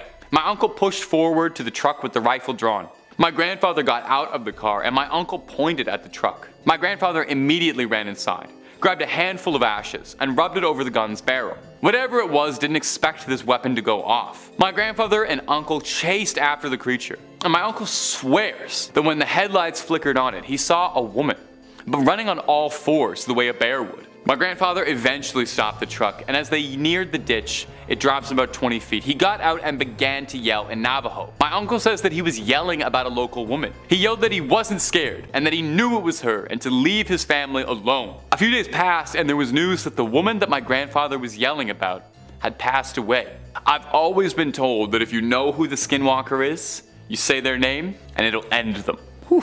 Our first sighting today is a short clip that's been being passed around the paranormal corners of the internet, and for good reason. Could very well have a recording of one of these wretched creatures caught on tape. Let me roll just a little bit of it for you and see if you can decide for yourself just what's going on down there. It's hard to say exactly what's happening here without proper context. Unfortunately, the original person who posted it didn't add a lot. We can see a bunch of animals running through the forest, migrating, or perhaps they're running to try and escape something, namely the very strange entity running behind them. We can see someone or something running swiftly, looking human-esque, but it feels more like something's doing an impression of a human, something that's wearing a human skin, if you catch my drift. Doesn't quite move how a man should. Its arms appear unnaturally long and out of proportion. It seems like a feral creature living amongst the animals in disguise. Now, not everyone agrees with what this creature could be. Some commenters have suggested that this could be a sighting of a rake, which is also sometimes called a crawler, a similarly reported cryptid. It's a long, skinny, humanoid looking thing, usually with like pale or gray skin, that lives out in the woods. Now, there are a bunch of differences between these creatures. For one thing, a rake is not a shapeshifter of any kind, whereas one of these is said to be able to take the appearance of any creature it wishes. It should also be noted that when we talk about skinwalkers, traditionally they're not actually cryptids or monsters, but rather a human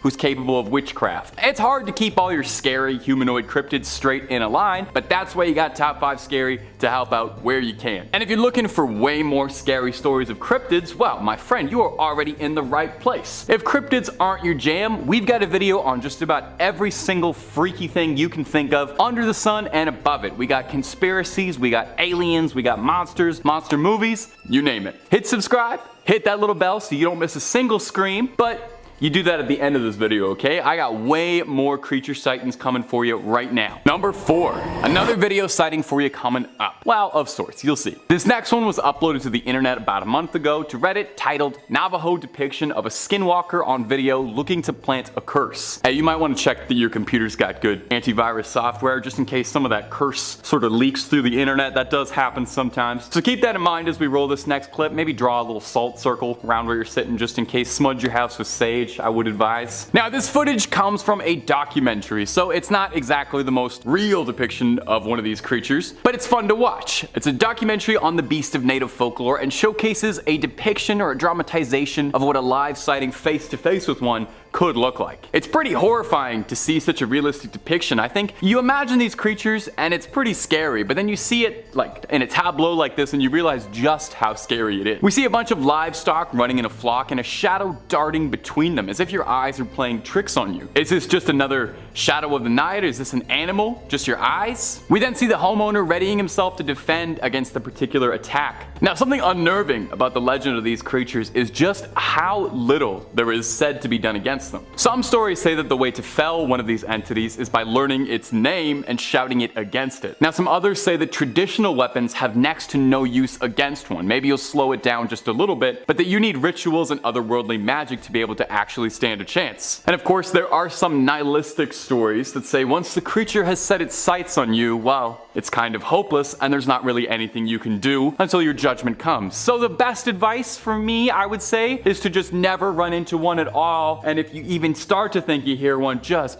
book it out of Dodge. Number 3, Motoins. Motoins is a popular YouTuber and influencer known for BMX and motorcycling videos. Owen's a motorcycle enthusiast, and so his channel primarily focuses on motorcycle content, reviews of new bikes, advice for riders, general discussion about the wild world of motorcycling. But that's not all. He's also got videos about his personal experiences and his travels on 2 wheels, including almost coming dangerously close to death while in the woods while filming a video. You take a quick look at this clip posted to his Instagram and you tell me what you think you hear or see. Probably something scary. While cycling, Owen comes across some bizarre sounds in the woods that he believes sounds like someone screaming out for help. It's hard to say that's not exactly what it sounds like, because it does sound like someone shrieking, but that could be something mimicking human calls. Now, more than a few people in the comments suggested this could be a mountain lion, because allegedly mountain lion calls sound like a shrieking woman. That's something hikers should be aware of. I've never heard that before. Now, I've got to say, Owen is a pretty wise guy, because as soon as he starts hearing mysterious screaming in the wild that he can't explain, instead of poking around the woods and trying to figure out what's happening, he rather intelligently chooses to get on his bike, rev up, and gets the heck out of there before he could get a chance to be introduced to whatever cryptid could have been lying out there. So what do you think, gang? Was that just a bobcat or a mountain lion out in the woods, or did he come very, very close to something he would not have wanted to see? Number 2. Wow, man, my titles for this one are really good, eh? Sighting. Skinwalker sighting. Our next story was also posted to the Skinwalker subreddit by user MothGirl11. It's the freshest one up on the list too, posted just 11 days ago, so I hope they're doing well. It starts by saying, I have recently learned what skinwalkers are, and it completely made sense of an event that had happened to me when I was younger that I previously blocked out of my brain. I was visiting my mom's family in California with my parents and siblings. I'd been there before, and I always slept alone on an air mattress in the living room, which had a greenhouse glass pane wall to the front of the house. It was a usual summer evening and everyone was settled into bed. I remembered that I used to like staying up late playing games on my DS. Yeah, I've been getting a little sleepy when I started to hear strange rustling noises coming from the outside. I sat up and peered outside, but I couldn't see anything out of the ordinary. The road outside was dimly lit. A few minutes pass and I tell myself it's just a strange animal or something. I laid myself back down, something across the street caught my eye, and I darted back up. Silently, I saw what appeared to be 2 coyote-like figures, only they were walking on their hind legs, which looked much bigger than their front ones. They appeared to be 6, maybe 7 feet tall, and the scariest part was there was absolutely no noise while they moved. I couldn't believe what I was seeing. One of them turned to look towards me and I ducked my head down. At the time, I didn't think anything other than that I was freaked out. I never asked anyone about it, and it was only as an adult that I realized that there are no animals like the ones I saw. You've got to be a really brave kid, I think, to see two 7-foot-tall bipedal coyotes and think, yeah, that's just something coyotes do. I would spend the rest of my life buying silver bullets and drawing like salt circles on the floor. Woof. Alright, and at number 1, the new property. Our final story comes to us from someone who might have cursed themselves into moving into a haunted property. Let's take a listen to this posted on a paranormal subreddit by user 1additional2103. It starts by saying, we've been living at this new house for 13 days. We've been taking some suggestions for cleansing the home to get any bad vibes out, but there's a creepy pattern happening. For the 3rd time, I just found bones just outside our door. Hey, whoa. Stop the track. Stop the music. Stop the narration. Stop everything. This was the 3rd time you found bones outside your front door. And you didn't burn your house down and move 6 states over. Anyway, okay, yeah, moving on. A few nights ago, there was a pile of smaller bones by the door leading to the front porch.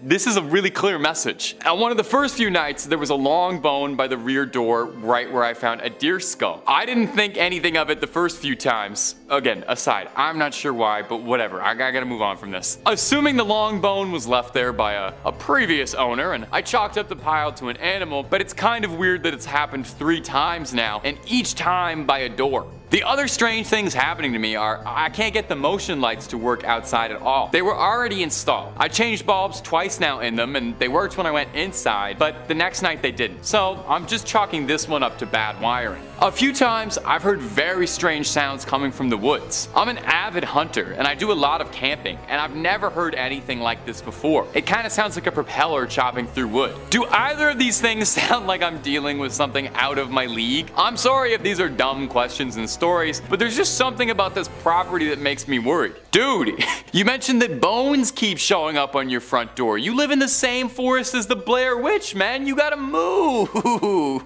Yeah, you're dealing with something above your head. Oh, you don't even need to go to the internet or Reddit for this one. That's about all she wrote, my ghouls and goblins. This goes without saying, but really, honestly, truly, if you are ever living on a property where bones keep mysteriously appearing on your front door, please just move. For the curious amongst you, that clip was from 2019's Pet Sematary, based upon Stephen King's 1983 novel of the same name, which, for those of you that have read it, will know that it's one of King's most despairing of tales, and also that movie got quite a bit of stick, but hey, I thought it was pretty good. Also, interestingly enough, King's adaptation decided to flesh out the age-old tale of the ancient burial ground of legend by pairing it with the spirit of the Wendigo, which is telling to modern fiction's interpretation of the Wendigo myth, but as we're about to find out, there is far more to it than an antler-bound revenant of the dead. To first understand a creature or a concept, perhaps our first port of call should be the etymology behind it. The definition of the term Wendigo is a key part of the oral traditions of the indigenous people of North America, and well, that's where we first find our first problem, because as we will quickly find, there are many different ways to portray the word Wendigo. In the Ojibwe language, it is the Windigo. In the language of the Algonquin people, it is Wajigo. In the Cree, it is the Wikitau. And in the Proto-Algonquin of the Algic, it is Wi Nakato Wa, which most likely translated to owl in their original language. And this is where it is difficult to pinpoint the exact origin of the concept, or whether there even was an origin point, and the Wendigo instead emerged into the psyche of the indigenous people of North America through a shared sense of moral obligation, or even stranger still, the same shared experiences. That though is pure speculation, but interestingly enough, there is a similar word, the Wachuge, that depicts a similar being that appears in the legends of the Athabascan people of the Northwest Pacific coast. You see, much like the Wendigo, the Wachuge is a man-eating creature that devours flesh as a curse and eternal punishment. But interestingly, the Wachuge of legend is instead inexplicably tied to the creation mythos of a specific group of Athabascan people, the Danija, which roughly translate to those who live among the beaver, who believe that in their mythology the Wachuge was a person who would become possessed or overwhelmed by the power of one of the ancient giant spirit animals that form the basis of their oral tradition. In most instances, the Wachuge is depicted as a creature formed of ice and can only be killed by being thrown into a campfire and kept there overnight until it has melted. In some instances, however, this creature is even depicted as having wings, a rare occurrence in the traditions of North American legend and a symbol of great importance. animals. Whichever depiction of the Wendigo myth we take though, one thing is for certain. In the traditional belief systems of the Ojibwe, the Sawtooth, the Cree, the Naskapi, the Innu, and many other Algonquin-speaking peoples of North America, the Wendigo is far more than just a cautionary tale told to children over a campfire. It is an integral part of their complex belief system, and in most cases it served as a taboo reinforcement, both a reminder and a warning of the hardships faced through winter. No matter which depiction of the myth we pull apart, in each of them the Wendigo is seen as the embodiment of gluttony and greed, particularly in relation to the unbreakable taboo of cannibalism. It is a cultural cornerstone, a warning sign of excess in consumption, and the creature that would later form these warning signs would become the embodiment of that. Now, that is not to say that the depiction of the Wendigo was always the same. In some cases, particularly in regard to Ojibwe and Cree lore, the Wendigo was often described as a giant creature, many times larger than a human being, a differing characteristic that was absent from other Wendigo myths of Algonquian culture. In these legends, whenever a Wendigo would consume another person, it would grow larger in proportion to the meal it had just eaten, preventing it from ever sating its own hunger. It always wanted more, never sated or content with its quarry. That's an important lesson for all of us to learn, I think. But still, this led to the garish and oftentimes terrifying description of this creature that would later become the driving force behind its evolution from the 20th century onwards, particularly when we analyse its depiction in modern horror fiction. As Basil H. Johnson, an Ojibwe teacher and scholar from Ontario, described in his 1995 book The Manitous, the Spirit World of the Ojibwe, the Wendigo was gaunt to the point of emaciation, its desiccated skin pulled tightly over its bones. With its bones pushing out against its skin, its complexion the ash grey of death, and its eyes pushed back deep into their sockets, the Wendigo looked like a gaunt skeleton recently disinterred from the grave. What lips it had were tattered and bloody, unclean and suffering from suppuration of the flesh. The Wendigo gave off a strange and eerie odour of decay and decomposition, of death and corruption. And this is where the modern depiction of the Wendigo gained traction as an entity of horror fiction. The Wendigo is terrifying, a humanoid, supernatural creature that exemplified an eternal hunger. And as European settlers made their way through North America and the colonial period of the continent began to tighten its grip around this ancient culture, the modern interpretation of the Wendigo was born. And not only that, but as science and psychology came face to face with ancient oral traditions, the exact concept of the Wendigo's cultural purpose became something else entirely. Wendigo psychosis, a historical phenomenon that is perhaps the reason why the Wendigo myth was so successful in later North American literature. In 1661, as a chronicler and missionary for the Jesuit relations made their way through North America, they came across the first documented account of Wendigo psychosis as a result of a reported case of desperation and cannibalism. As he explained, the men that he came across were afflicted with neither lunacy, hypochondria, nor frenzy, but a combination of all of these species of disease, which affects their imaginations and causes them a more than canine hunger. This makes them so ravenous for human flesh that they pounce upon women, children, and even upon men like veritable werewolves and devour them voraciously without being able to appease or glut their appetite, ever seeking fresh prey, and the more greedily, the more they eat. Whatever the interpretation of this report, it was an important moment in the later cultural significance of the Wendigo, particularly with its relation as a genuine concern for the rough and often inhospitable periods in colonial North American history. Now, the Wendigo was far more than just a creature in a far-off land, but instead a very real hardship faced in winter as the inexperienced fur trappers and settlers pushed further into the New World, hearing tales from the indigenous peoples of the land who would grew to fear it over many generations. However, one of the more famous cases of Wendigo psychosis came several hundred years later with the tale of a Plains Cree trapper named Swiftrunner. During the harsh winter of 1878, Swiftrunner and his family were stranded and starving in the wilderness of Saskatchewan. Soon, despite being 25 miles away from an emergency food cache of the Hudson's Bay Company, Swiftrunner's eldest son perished, and shortly afterward, Swiftrunner allegedly butchered and ate his wife and 5 remaining children. The case was both strange and shocking, and given that the Plains Cree trapper resorted to cannibalism in such close proximity to the emergency cache, it was later revealed that Swiftrunner's actions were not the case of pure cannibalism as a dark and last resort to starvation, but rather of a man afflicted by Wendigo psychosis.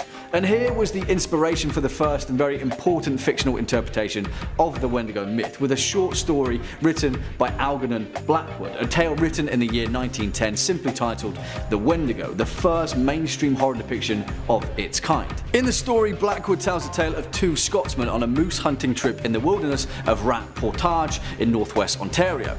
They are joined on their trip by two guides, a man named Hank Davis and the French Canuck Joseph Defargo, alongside their native cook, a man named Punk. Although this tale is a very tame brush with the Wendigo myth of legend compared to most modern incarnations, it instead employed the first depiction of the Wendigo not just as a grotesque entity, but instead as a doppelganger which could take on the guise of a human being. Perhaps the most important convention of this story though is with the wisdom of the native character Punk, who recognizes all of the signs of the Wendigo and immediately gets the hell out of camp. Whatever its importance to the mainstream horror depiction of the Wendigo, Algernon Blackwood's story planted the seed of an idea in many other horror writers of the time. It would influence authors such as Howard Phillips Lovecraft and Grace Isabel Colburn, and most importantly Auguste Derleth, who would use the concept of the Wendigo in his story The Thing That Walked on the Wind, and later with his Cthulhu mythos entity Ithaqua, which some of you may be familiar with. Hint, it's a giant Wendigo looking ice revenant that roams the Arctic wastes. Sound familiar? Yeah. It would also go on to inspire an early short story of Thomas Pynchon's titled Mortality and Mercy in Vienna, first published in 1959. Here it focused on a character developing Wendigo psychosis and his development then into a psychotic serial killer. That in itself would later inspire several movies such as 1999's Ravenous, as well as several TV series such as Charmed and more recently Hannibal. Perhaps the most iconic of the modern Wendigo though is with Stephen King's version of the entity. As we briefly explained in our opening clip, it would inspire a key character in King's 1983 novel Pet Sematary, where the personification of evil in an ancient burial ground of the Micmac people was an ugly, grinning creature with yellow-grey eyes, its ears replaced by ram's horns, and its tongue pointed, decaying, and yellowed. Although not as profound as it is now, at the time, King's interpretation of the Wendigo, which in turn was an interpretation of the 19th century colonial legends coming from North America, set the template for the Wendigo's later portrayal in popular horror culture, where for the most part it completely replaced the Native American lore that had long formed the importance of the Wendigo.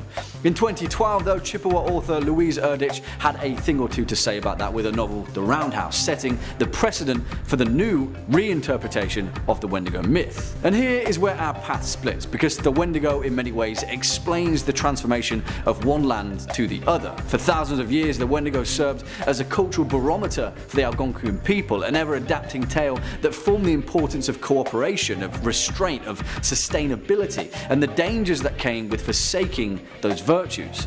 It painted the monster that we all ran the risk of becoming if we indulged too much in the act of greed. You see, as colonial North America expanded into these ancient territories and these settlers shifted away from the many European folktales that had formed the basis of their society, new ones were forged, fragments of a culture that had long existed before them as they clambered to produce some sort of an identity. Whilst this identity has been interpreted in many differing ways, perhaps in most cases to their detriment, the essence behind the myth of the Wendigo has always remained the same. Be it man or monster, we all choose which side we fall on. Coming in at number 5, we've got the Stalker Challenge. Right on, you might hear that name and think it's one thing, but it's actually probably not the first conclusion your mind lands upon. The Stalker Challenge isn't about following someone around or testing a pal's skills at going unnoticed in the dark. It's actually a reference to a popular PC game called Stalker, where players explore an alternate reality Chernobyl exclusion zone. A lot of folks praise it for its lonesome and isolated atmosphere and the more realistic gunplay. Plenty of online military enthusiasts, survivalists, and Tarkovsky fans enjoy the game, so when we say that this Wendigo sighting was a result of the Stalker Challenge, we can probably assume the writer was a fan of Stalker and wanted to experience living life solo in the wastelands for a while. During this temporary hermitage, he worked his way into the middle of nowhere with nothing but some vodka, guns, and a harmonica. Like a true survivalist, he hunted some small game, made a meal of it, and explored the surrounding area. Snacking on the rabbit he'd hunted, he heard some rustling coming from the bushes, but didn't think anything of it. The next day, he was startled awake by some screaming. Weird, especially considering how far he was from civilization. Grabbing his rifle, he went off in the direction of the scream. It didn't seem to come from one singular location, and eventually the writer got lost. After a long day wandering around, he found his way back to the camp he'd set up, but now somebody else was there. There was a humanoid form in tattered clothes staring down at his fire pit, unmoving. Worried that this person might be injured, the writer called out to him. No response. After a few minutes of standing there staring at him, he again asked if he was alright. The humanoid figure turned to him and said, "I wouldn't worry about it." This set off alarm bells for the writer, who began to back away. At that point, the humanoid mentioned that he could go for another meal right now, prompting the writer to book it out of there. Hearing the humanoid running behind him, he turned around and shot blindly, apparently finding his mark. The creature screamed, the same scream from earlier, and seemingly disappeared. The writer eventually made it to the road and encountered a car. He didn't look back. Coming in at number 4, we've got the Nebraskan Wendigo. If you weren't already wary of traveling alone in Nebraska, now you've got a whole new reason. That's right, a new spooky story of someone's close encounter with a third kind. Maybe not an alien, but hey. This tale comes from a guy who was a farmhand when he was younger. One night, the farmer he worked for asked if he could figure out who was trampling all the corn stalks at night. Excited to take on guard duty, the farmhand stayed up to see if he could catch the culprit. Armed with the farmer's shotgun and the advice not to shoot unless absolutely necessary, he hung out in a lawn chair and walked around the field a few times. Eventually, he heard rustling from within the cornfield, followed by what sounded like giggling children. This, of course, was the most unsettling moment of the farmhand's entire life. Not wanting to hurt kids, but also not wanting to get children of the corned, he brandished his gun and told them to leave unless they were looking for trouble. The giggling stopped and the rest of the night went smoothly. However, the next morning the farmer discovered something a little more disturbing than trampled corn. His cow, which had been left in the barn, was totally exsanguinated. All the blood in this animal was removed somehow and didn't leave any on the floors. The farmer called the cops and somehow managed to land on the explanation that it was some idiot kids, but the farmhand didn't quite buy that. However, the following night both the farmer and the farmhand stayed up to see if they could find anyone. The farmhand, sitting in his chair again, heard the giggling once more. This time he asked whoever it was to reveal himself, prompting a gigantic humanoid creature with antlers to shuffle out of the field. Bad call, to be honest. The farmhand shot at the beast and began to run away. During his flight, he was tripped by a gopher hole and fell to the ground hard. Suddenly, it was morning and the farmhand was back inside the house, surrounded by the farmer's family. The farmer had told the cops that he was attacked by some random guy, but he chased him off. However, afterwards, the farmer took the farmhand aside and told him that he saw the beast too. It was on all fours after the boy tripped, and it took 6 shots from his rifle to scare it off. From then on, they didn't go out after dusk, and they kept guns on them at all times around the farm. Coming in at number 3 on this list is the Wendigos from Fallout 76. Fallout 76 is another installment in the Fallout series, which for the most part has gotten excellent reviews. Although many thought that this video game as a whole did not meet the standards of the previous Fallout games, they definitely nailed it with their adaptation of the Wendigo. The Wendigo in Fallout 76 is a very fast and strong enemy that can be found in various locations around the map. Unlike the previous 2 video games mentioned, there are multiple Wendigos that the player has to deal with. Sticking to the folklore, the purpose of this enemy is to eat the player, and if you aren't careful or properly armed, they will succeed. What is different about Fallout 76 is that these creatures have different variations to them. The Ravenous Wendigo,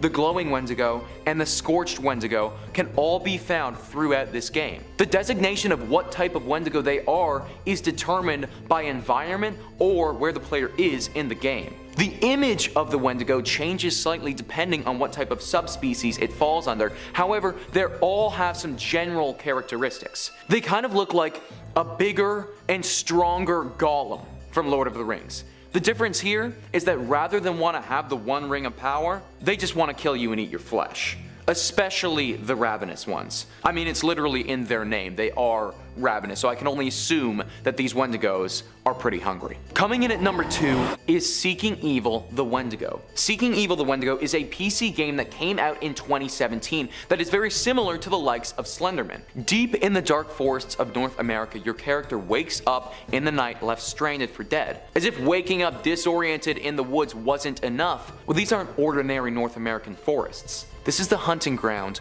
of the Wendigo. The main mission in this game is to survive the likes of this demonic super predator. Problem is, this thing is quick. It's really quick. Quicker than your character. Like every video game, as you progress, it gets harder and harder, meaning the Wendigo gets tougher to avoid. This video game isn't like the other video games. You can't just brute force your way through it. To get rid of the curse of the Wendigo, you have to find and light totem poles that are scattered throughout the forest. Every time you light a totem pole though, this creature from hell gets faster, stronger, and more importantly, hungrier. It's said that this game requires a lot of thinking instead of the initial run from point A to point B strategy, which is a bit of a problem for me because if I'm getting chased by one of these legendary blood fiends, I'd probably be running for my life. Number 1 on this list is the Wendigos from Until Dawn. Until Dawn is a critically acclaimed PlayStation 4 video game released in 2015. What makes this game so unique is that the player can control 8 different characters. The game utilizes a butterfly effect technique where the player may make a decision as one of the characters that can then affect all of the other characters and alter the entire story. This video game often appears on other lists of the scariest video games of all time, and for good reason.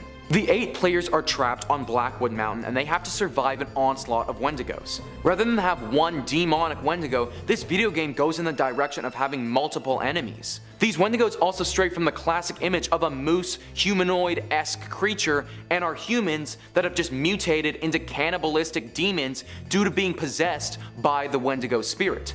I'm not gonna lie, the graphics of these Wendigos are very unsettling. They took what Fallout 76 did and they just went way scarier with it. The Wendigos appear as these white skinny mutated beings with extremely sharp teeth and a deep desire to eat you. What brings this video game to another level to me is just how real the story gets. Without giving too much away, one of the main Wendigos was just another character that the player gets to know and that went missing a year earlier. The image of having a family member or a friend disappear and then show up a year later looking like one of those things and trying to eat me is not a happy thought. The backstory of how the Wendigos got to this mountain is also extremely creepy. It's said that in a nearby mine, the miners got trapped and had to resort to eating one another to survive. The first of these Wendigos would have been these trapped miners from years prior who ate their friends to survive. Yeah. It gets pretty dark, guys. Remind me to never go camping again, my friends. Coming in at number 5, we've got Jack Fiddler, Wendigo Hunter. And we'll kick this one off with not 1, not 2, but 14 purported Wendigo sightings. Possibly more if Jack wasn't able to get them before his untimely death. Back in the day, there was a man who claimed to be able to kill Wendigos. This man was known as Zauno Hishigo Galbo, but European settlers just knew him as Jack Fiddler. He lived in what's now known as the Sandy Lake First Nation and was a well-respected healer. He would go from community to community, ensuring the health of many people, but often he was sought out for more macabre business, fighting cannibalistic creatures. Jack would euthanize anyone who felt that the curse of the Wendigo was upon them. They sought him out to end their lives before they caused any trouble for their loved ones in their communities. Potions and ceremonies would mitigate damage, but death was the only surefire way to end a Wendigo's curse. And even then, it's a little tricky to deal with. So Jack would go from place to place, ensuring that Wendigos truly found their final resting place. After euthanizing the cursed individual, he would also perform a ritual cremation and burial to seal it away for good. Tales of his exploits eventually reached the Mounties, though, who did not seem to think what Jack was doing was community service. After some investigation, they found out about a woman who was thought to be possessed. She was choked to death by her father-in-law and his brother. Any guesses as to who the brother was? Jack Fiddler. So the Fuzz arrested the men, claiming that what the law forbids, no pagan belief can justify. Jack eventually managed to slip away from the police before his trial and killed himself to avoid the long arm of the law. 14 counts of murder is a tough sentence, especially when assisted suicide and demon hunting were not considered valid defenses. Coming in at number 4, we got the Wendigos of Blackwood Mountain. Boom. Butterfly effect. This pod of people eaters comes from the choose your own horrific adventure game Until Dawn, featuring a pre-Bohemian Rhapsody Rami Malek. In this game, you make decisions that will end up sealing the fate of 8 unlucky vacationers. See, this group of pals decided to return to Blackwood Mountain a year after a tragic disappearance. They brought some friends up and pulled a nasty prank, resulting in one running off into the night. What the friends might not have known is that the area had been frequented by Wendigos for centuries. European miners came to the area back in the 1800s and were warned off by natives who claimed the mountain was sacred.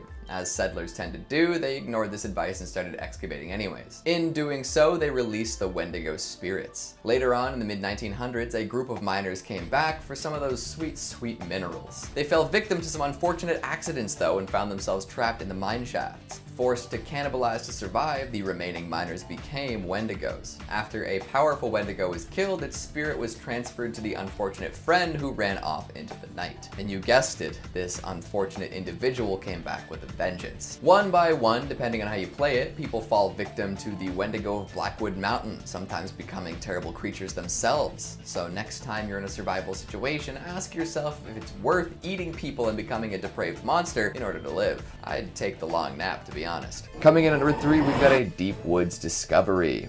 There's nothing quite like having your expectations subverted, yeah? I don't want to spoil too much of this story before I tell it, so here we go. I found this one in green text format, and it seems to be coming from a person living in a rural area. Every year, they find that hiking in the wooded area near their home is quite pleasant in the fall, so they head out to do just that. However, they seem to find some of the more overgrown areas unsettling.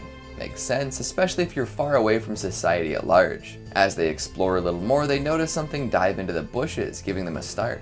At that point, the hiker has had enough and decides to book it. There's something nearby though, and it seems to be following quite closely. Eventually, the hiker makes it to the end of the trail and realizes that they have to go back where they came from. After the experience they had, they're not looking forward to it. In the end, they do indeed buck up and head back to the top of the trail. When they get to the part where they saw something dive into the bushes, they realize that it wasn't a monster or anything sinister, but in fact a little girl. She calls out for help, but as the hiker gets closer, a strange feeling washes over him. It looks like the girl is hurt and can't walk on her own, but when the hiker gets close enough for the little girl to see him, she begins screaming bloody murder. Oh no. It's at this point that the hiker gives up all pretenses and eats the girl, taking her form. Bet you didn't see that one coming. Coming in at number 2, we've got the Moose Man. Let's take a quick trip to Alberta, except instead of seeing the mountains or hockey, we'll go looking for shape-shifting terrors. Hooray! There were tales circulating around for a while about some sort of centaur with moose features instead of horse ones, although many claim these to be patently false. That's not going to stop me from talking about it as if it were real though. This thing lived by the river and never got too close to human settlements. However, it would often kill and mutilate game animals to make them unusable. In fact, it's also said to have been involved in the killing and maiming of many men as well. Beyond the moose-centaur comparison, there isn't much to be said about the way this creature looks. It's huge, as all moose tend to be, and walks around with flesh hanging from its antlers. Like many creatures in the same vein, it reeks of something otherworldly and tends to make hideous noises when encountered. Whether the moose look is its only avatar or one of many forms, we may never know. And finally, at number 1, we've got the Roadrunner. Meep meep indeed. While walking his dog at around 10 p.m, our storyteller came across a couple dead rabbits accompanied by a horrid stench. Assuming it was just a fox or something, he moved right along. Soon after, his dog started acting super weird though.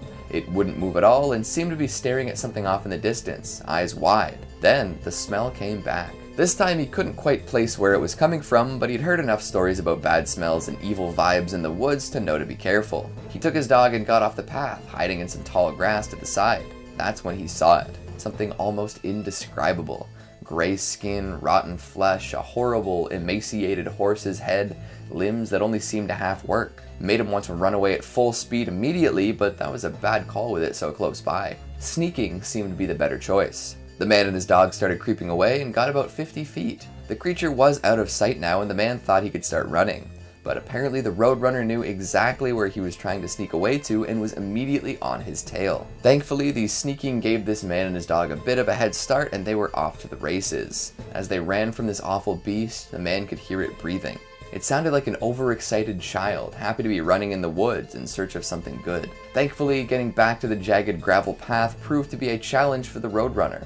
Whatever was wrong with its limbs made it difficult to traverse the rocky terrain, and eventually it gave up, screaming all the while. The man hasn't seen the creature again, but that's no guarantee that it's not around. Shapeshifting isn't uncommon with these kinds of things. Well, how do you feel about the Wendigo now? Any better or worse than when we started?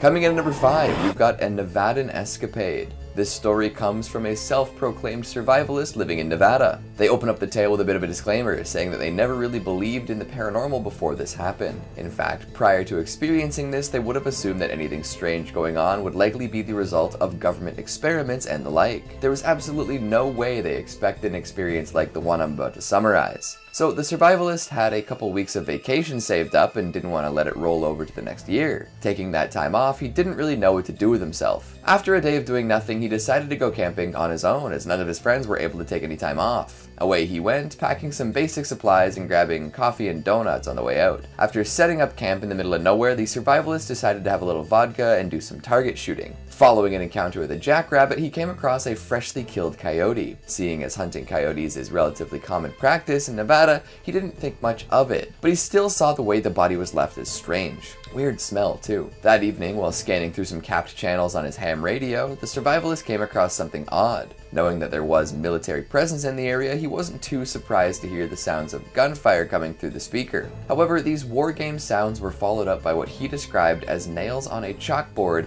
and a blood-curdling scream. Immediately after hearing these noises, the radio crapped out. Uh-oh. Reassuring himself that whatever happened there was hundreds of miles away, he went to bed. The next day, while puttering about, he wandered into a fenced-off military area, letting him know that whatever those noises were last night, they were probably closer than he assumed. Exploring this area more, he came across a cave that piqued his interest. Heading inside, he didn't notice anything odd at first, but soon became attuned to a very particular rotting smell. The same smell he noticed when coming across the oddly killed coyote. This tipped something off in his head and he got the hell out of there. At that point, the survivalist was terrified. Returning to his camp, he found that it had been raided. Everything was torn up, tossed about, and emptied, and nothing was missing though. While checking on his equipment, he noticed that all of these sounds in the area had stopped, dead quiet as night fell. And that's when he saw it. A humanoid creature standing off to the side, looking straight at him with dark voids for eyes. Hell, it even looked like it cracked a little smile.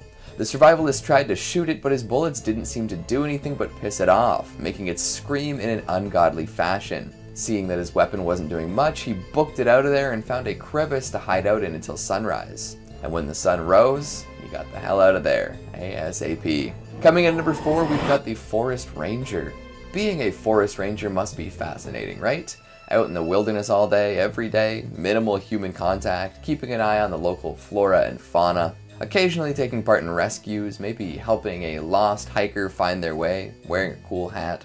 What a life. Of course, it isn't all fun and games. There are plenty of harrowing situations one can find themselves in when deep in the forest. However, mythical monsters don't usually come up during job training, so you better watch out. Take this tale from a forest ranger somewhere in the States. While responding to a missing persons report, they found themselves in a tricky area of the hiking trail. At some point it splits, with one of the paths leading people deeper into the forest instead of back to the service area. Naturally, the ranger called for some backup, and about a half hour later his backup showed up. Ranger and backup head off into the woods, calling out for the missing person, but to no avail. And when they got to the split in the path, Mr. Backup disappeared too. Trying for a while to contact the missing backup on their walkie, the ranger got a little spooked. Then, when all hope seemed to be lost, he ran into someone matching the description of the original missing person. However, this individual didn't respond to anything the ranger said to them. The ranger took the person back to their truck and told them to wait in the back while he went to look for his backup again. At this point, his backup chimed in on the walkie, saying that he'd found the missing hiker at the bottom of a hill with a broken leg and would be returning with him soon, which didn't line up with what he had seen.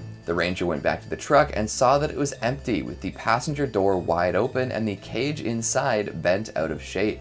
Apparently that kind of stuff had been happening for a while too. Folks hearing their neighbors calling out in the night when they knew their neighbors were on vacation, or perhaps hearing their dog barking outside when the dog was at the foot of their bed. Coming in at number 3, we've got Pet Sematary. If you've only seen the movies based on this Stephen King tale, you might be a little confused. The feature films tend to skim over the folklore at the core of this resurrectory story. Sure, the ground is soured and stuff comes back to life, but why? Well, if you crack open a spicy little paperback, you'll find out exactly what happens. The spirit of a Wendigo plays a big part. The Creeds move into a lovely home near Ludlow and immediately run into trouble. The kids are getting hurt and the cat is killed by a passing vehicle. And soon enough, they learn about the Micmac burial ground near their residence. Apparently, it was abandoned because the ground was sour. Soon they learn some tales detailing the Wendigo that lived around there. It would walk through villages late at night, and anyone touched by it would develop a taste for human flesh. Eventually, it touched the burial ground itself, souring it and causing anything buried there to be possessed by it. This Wendigo spirit seems to orchestrate all sorts of terrible events in the story, playing with the emotions of the people around the Creed house. Some say that the Wendigo even manipulates the grief of everyone in the tale, causing them to act against their better judgment. Through this, it can possess more people and cause more terror. The horror of the Wendigo runs deeper than just the hunger for flesh and physical strength. Coming in at number 2, we've got Wendigo psychosis. There is some debate as to whether this disorder is real or not. If you look to the origins of the Wendigo legend, you can find plenty of association with the depths of of winter. Without readily available food, often First Nations people would be subjected to famine. One who would indulge in the taboo of human flesh was considered to be possessed by an evil spirit, one that would never be satisfied. It makes sense, right? The idea of a cautionary tale involving a slippery slope existing everywhere. One slip up and you can descend into the depths of depravity. This seemed to be where the Wendigo legend originates, and since then the Wendigo name has been used to denote a mental illness. Wendigo psychosis is said to be the uncontrollable craving for human flesh, even if other options are available. Often reported in the northeastern American tribes, it started to die out once folks began to study and write about it. This caused a lot of folks to become skeptical, but the idea lived on. Plenty of tales concerning this sudden cannibalism have turned up over the years, and whether an actual Wendigo spirit has possessed these individuals or if they're just experiencing a psychotic break is hard to say. There's an account from some Jesuit missionaries traveling through New France back in the 19th century where they came across some men with the mysterious psychosis. Keep in mind, these missionaries were likely deliberately painting any First Nations peoples as savages in need of religion, so maybe take this with a grain of salt. They claimed in their report that they met men so ravenous for human flesh that they pounce upon women, children, and even upon men like veritable werewolves, and devour them voraciously without being able to appease or glut their appetite, ever seeking fresh prey, and the more greedily the more they eat.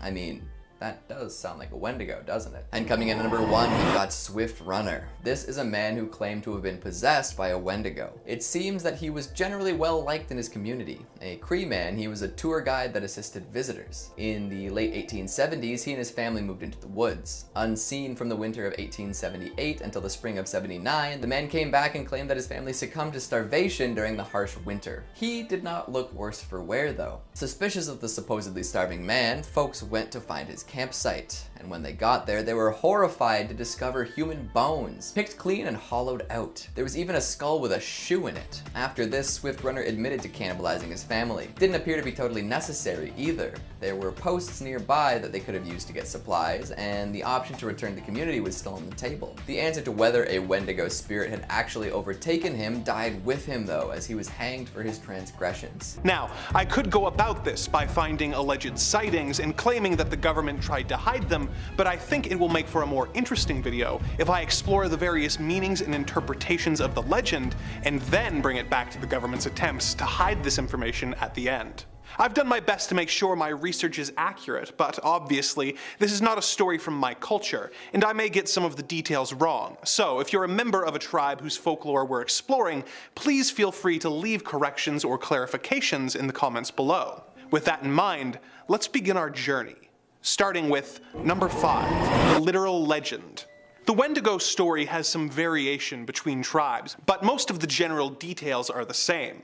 My research has shown that some tribes believe that the very first Wendigo was a warrior who made a deal with an evil spirit in exchange for the skills, strength, and stature to defeat his foes and save his tribe. He was transformed into the Wendigo, and after the battle was banished by his people. Wendigo is a malevolent spirit who possesses people, with some versions of the tale having this be a result of a person's greed, and others having a more disturbing cause. A common version of the legend is that when people are caught in times of famine or in extreme survival situations, they sometimes have to resort to eating human flesh in order to survive. This resulted in them transforming into a Wendigo, who would have an intense craving for human flesh that could never be satiated, no matter how much they consumed. Some tribes describe the Wendigo as a creature who grows with every person they eat so that they can never be full, making them simultaneously starving and gluttonous. In his book The Manitus, The Spiritual World of the Ojibwe, First Nations teacher and scholar Basil H. Johnston gives the following physical description of the creature. The Wendigo was gaunt to the point of emaciation, its desiccated skin pulled tightly over its bones. With its bones pushing out against its skin, its complexion the ash gray of death, and its eyes pushed back deep into their sockets, the Wendigo looked like a gaunt skeleton recently disinterred from the grave. What lips it had were tattered and bloody, unclean and suffering from the suppuration of the flesh. The Wendigo gave off a strange and eerie odor of decay and decomposition, of death and corruption. Wendigo's level of cunning in speech vary from version to version, with some tales having him imitate the voice of a loved one in order to coax their victims closer. A particularly disturbing folk story that was part of the compilation of tales assembled by a scholar named Lottie Marsden in Ojibwe Myths and Tales Archaeological Report of the Canadian Institute goes as follows. One time long ago, a big Wendigo stole a boy. But the boy was too thin, so the Wendigo didn't eat him up right away. But he traveled with the boy, waiting for him to get fat. The Wendigo had a knife and he'd cut the boy on the hand to see if he was fat enough to eat. But the boy didn't get fat. They traveled too much. One day they came to a village and the Wendigo sent the boy to the village to get some things for him to eat. He just gave the boy so much time to go there and back. The boy told the tribe that the Wendigo was near them and showed them his hand where the Wendigo cut him to see if he was fat enough to eat. They heard the Wendigo calling the boy. He said to the boy, "Hurry up, don't tell lies to those people." The tribe went to where the Wendigo was and cut off his legs. They went back again to see if he was dead. He wasn't. He was eating the marrow from inside of the bones of his legs that were cut off. The tribe asked the Wendigo if there was any fat on them. He said, "You bet there is. I've eaten lots of you. No wonder they are so fat." Then they killed him and cut him to pieces. This was the end of this giant Wendigo. Number 4. The purpose of the legend. Whether the native people believe in the Wendigo as a literal creature or merely as a legend depends entirely on the individual's beliefs and who you ask, and it's frankly really not for me to say. There are certainly a significant number of believers who report sightings, but for the purpose of this entry on the list, let's look at the Wendigo from the perspective that it's a folk legend that was created and passed down for a purpose beyond "Look out, snow monster!" Many scholars believe that the Wendigo was created as a cautionary tale and a deterrent. As any Canadian will tell you, the winters here can be long and brutal. This would result in hunting parties being trapped in storms and there being extreme food shortages. In such extreme survival situations, it would not be uncommon for people in their desperation to consider eating members of their community in a last-ditch effort to survive. This was considered extremely taboo, obviously, and the prevailing idea was that in these situations it was the proper response to face famine with resignation and a readiness for death. This lends credence to the idea that the legend was created as a deterrent and a cautionary tale to prevent members of the tribe from eating each other during the long brutal winters, telling them that indulging in the consumption of human flesh would transform them into a hideous and ravenous monster who would be hungry forever. Some have suggested that the Wendigo's appearance is a reference to the harsh elements of the winter, with their emaciation being reminiscent of the hunger winter caused and their tattered and bloody lips being reminiscent of the enduring ravages of frostbite. If the tribe believed that someone could also be transformed into a Wendigo due to greed, what better way to deter it than to tell the greedy party to shape up so that they could avoid turning into a Wendigo? The taboo against Wendigo-like actions were so strong that during times of famine, tribes, such as the Assiniboine, the Cree, and the Ojibwe, would reinforce the supposed dangers with a ceremony known as Wendigo Kanzim Owen, where people would wear masks and dance backwards around a drum. Although the Wendigo works well as a deterrent to man-eating, it is also used in a less literal way that is essential to keep in mind to understand the deeper meaning of the legend. Number 3. The Man in My Scope. This next story comes to us from an interview that a YouTuber, Funkalopagus, did with a hunter who thinks he had an encounter with the creature or something else deeply strange late at night. He originally posted this story to Reddit with the name Perpetual Connection, so that's what we'll call him if it comes up. He says he was hunting boar. He was saving up for a while to get a special thermal vision scope. He took it to a range and waited from 10 p.m. to 2 a.m. to find a good boar to bag, but surprisingly wasn't finding anything. And he noted that the area that he went up to was shockingly empty of wildlife, no deer, no rabbits, no coyotes, nothing, as opposed to it usually being pretty plentiful. So he was getting himself ready to leave, assuming it must have just been a bad day, when he heard a crunch come from the direction that he'd entered the park. So he raised his scope to see what it was and saw initially what he assumed was a bear, some big mass on his scope. He zoomed in a bit and jolted when he realized it wasn't a bear, but looked a bit more like a man. Now what was disturbing him was that he was about 30 miles away from any other public areas. And there were no other cars parked around, no wildlife to speak of. The only other living thing next to him was this person in his scope, who happened to be completely naked, twitching and grabbing at all the foliage.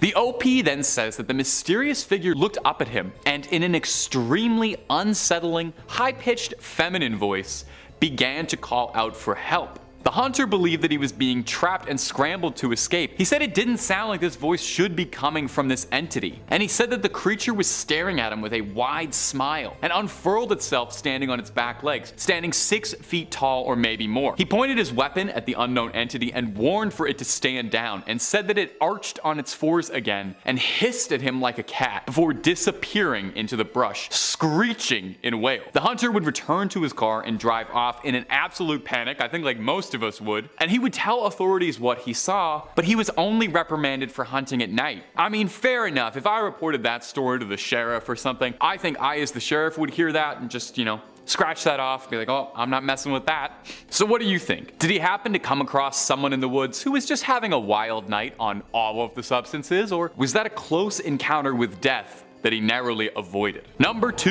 the 2019 sighting. This next sighting happened in 2019. It's the same time as the first point. Coincidence? Absolutely, but worth mentioning nonetheless. This next story was posted to Reddit by a user named Bradley Innovates. Bradley tells about how he had just been discharged, honorably, don't worry, from the Marines and was returning home to his home state of Alabama. Sweet home Alabama, and was catching up visiting on old friends. His best friend Jacob in particular, the two of them had been friends their whole life and usually got up to, boyhood stuff, hanging out in the woods, that kind of thing. The two of them traveled out to a secluded campsite that they'd enjoyed when they were younger, bringing a long arm with them for target practice. The two were chatting and eventually got onto stories of cryptids in the woods, namely, you guessed it, the Wendigo. His friend told him one could summon this creature by speaking its name 3 times into the woods like Bloody Mary. I've said its name like 9 times in this video. I'm speaking into a camera, so I hope that's okay. I hope I'm not cursing you out there. Might be best just to sage your house a little bit after watching this video. Anyway, Bradley played along and spoke his name out 3 times, only to discover nothing happened. Until he heard a snap in the woods,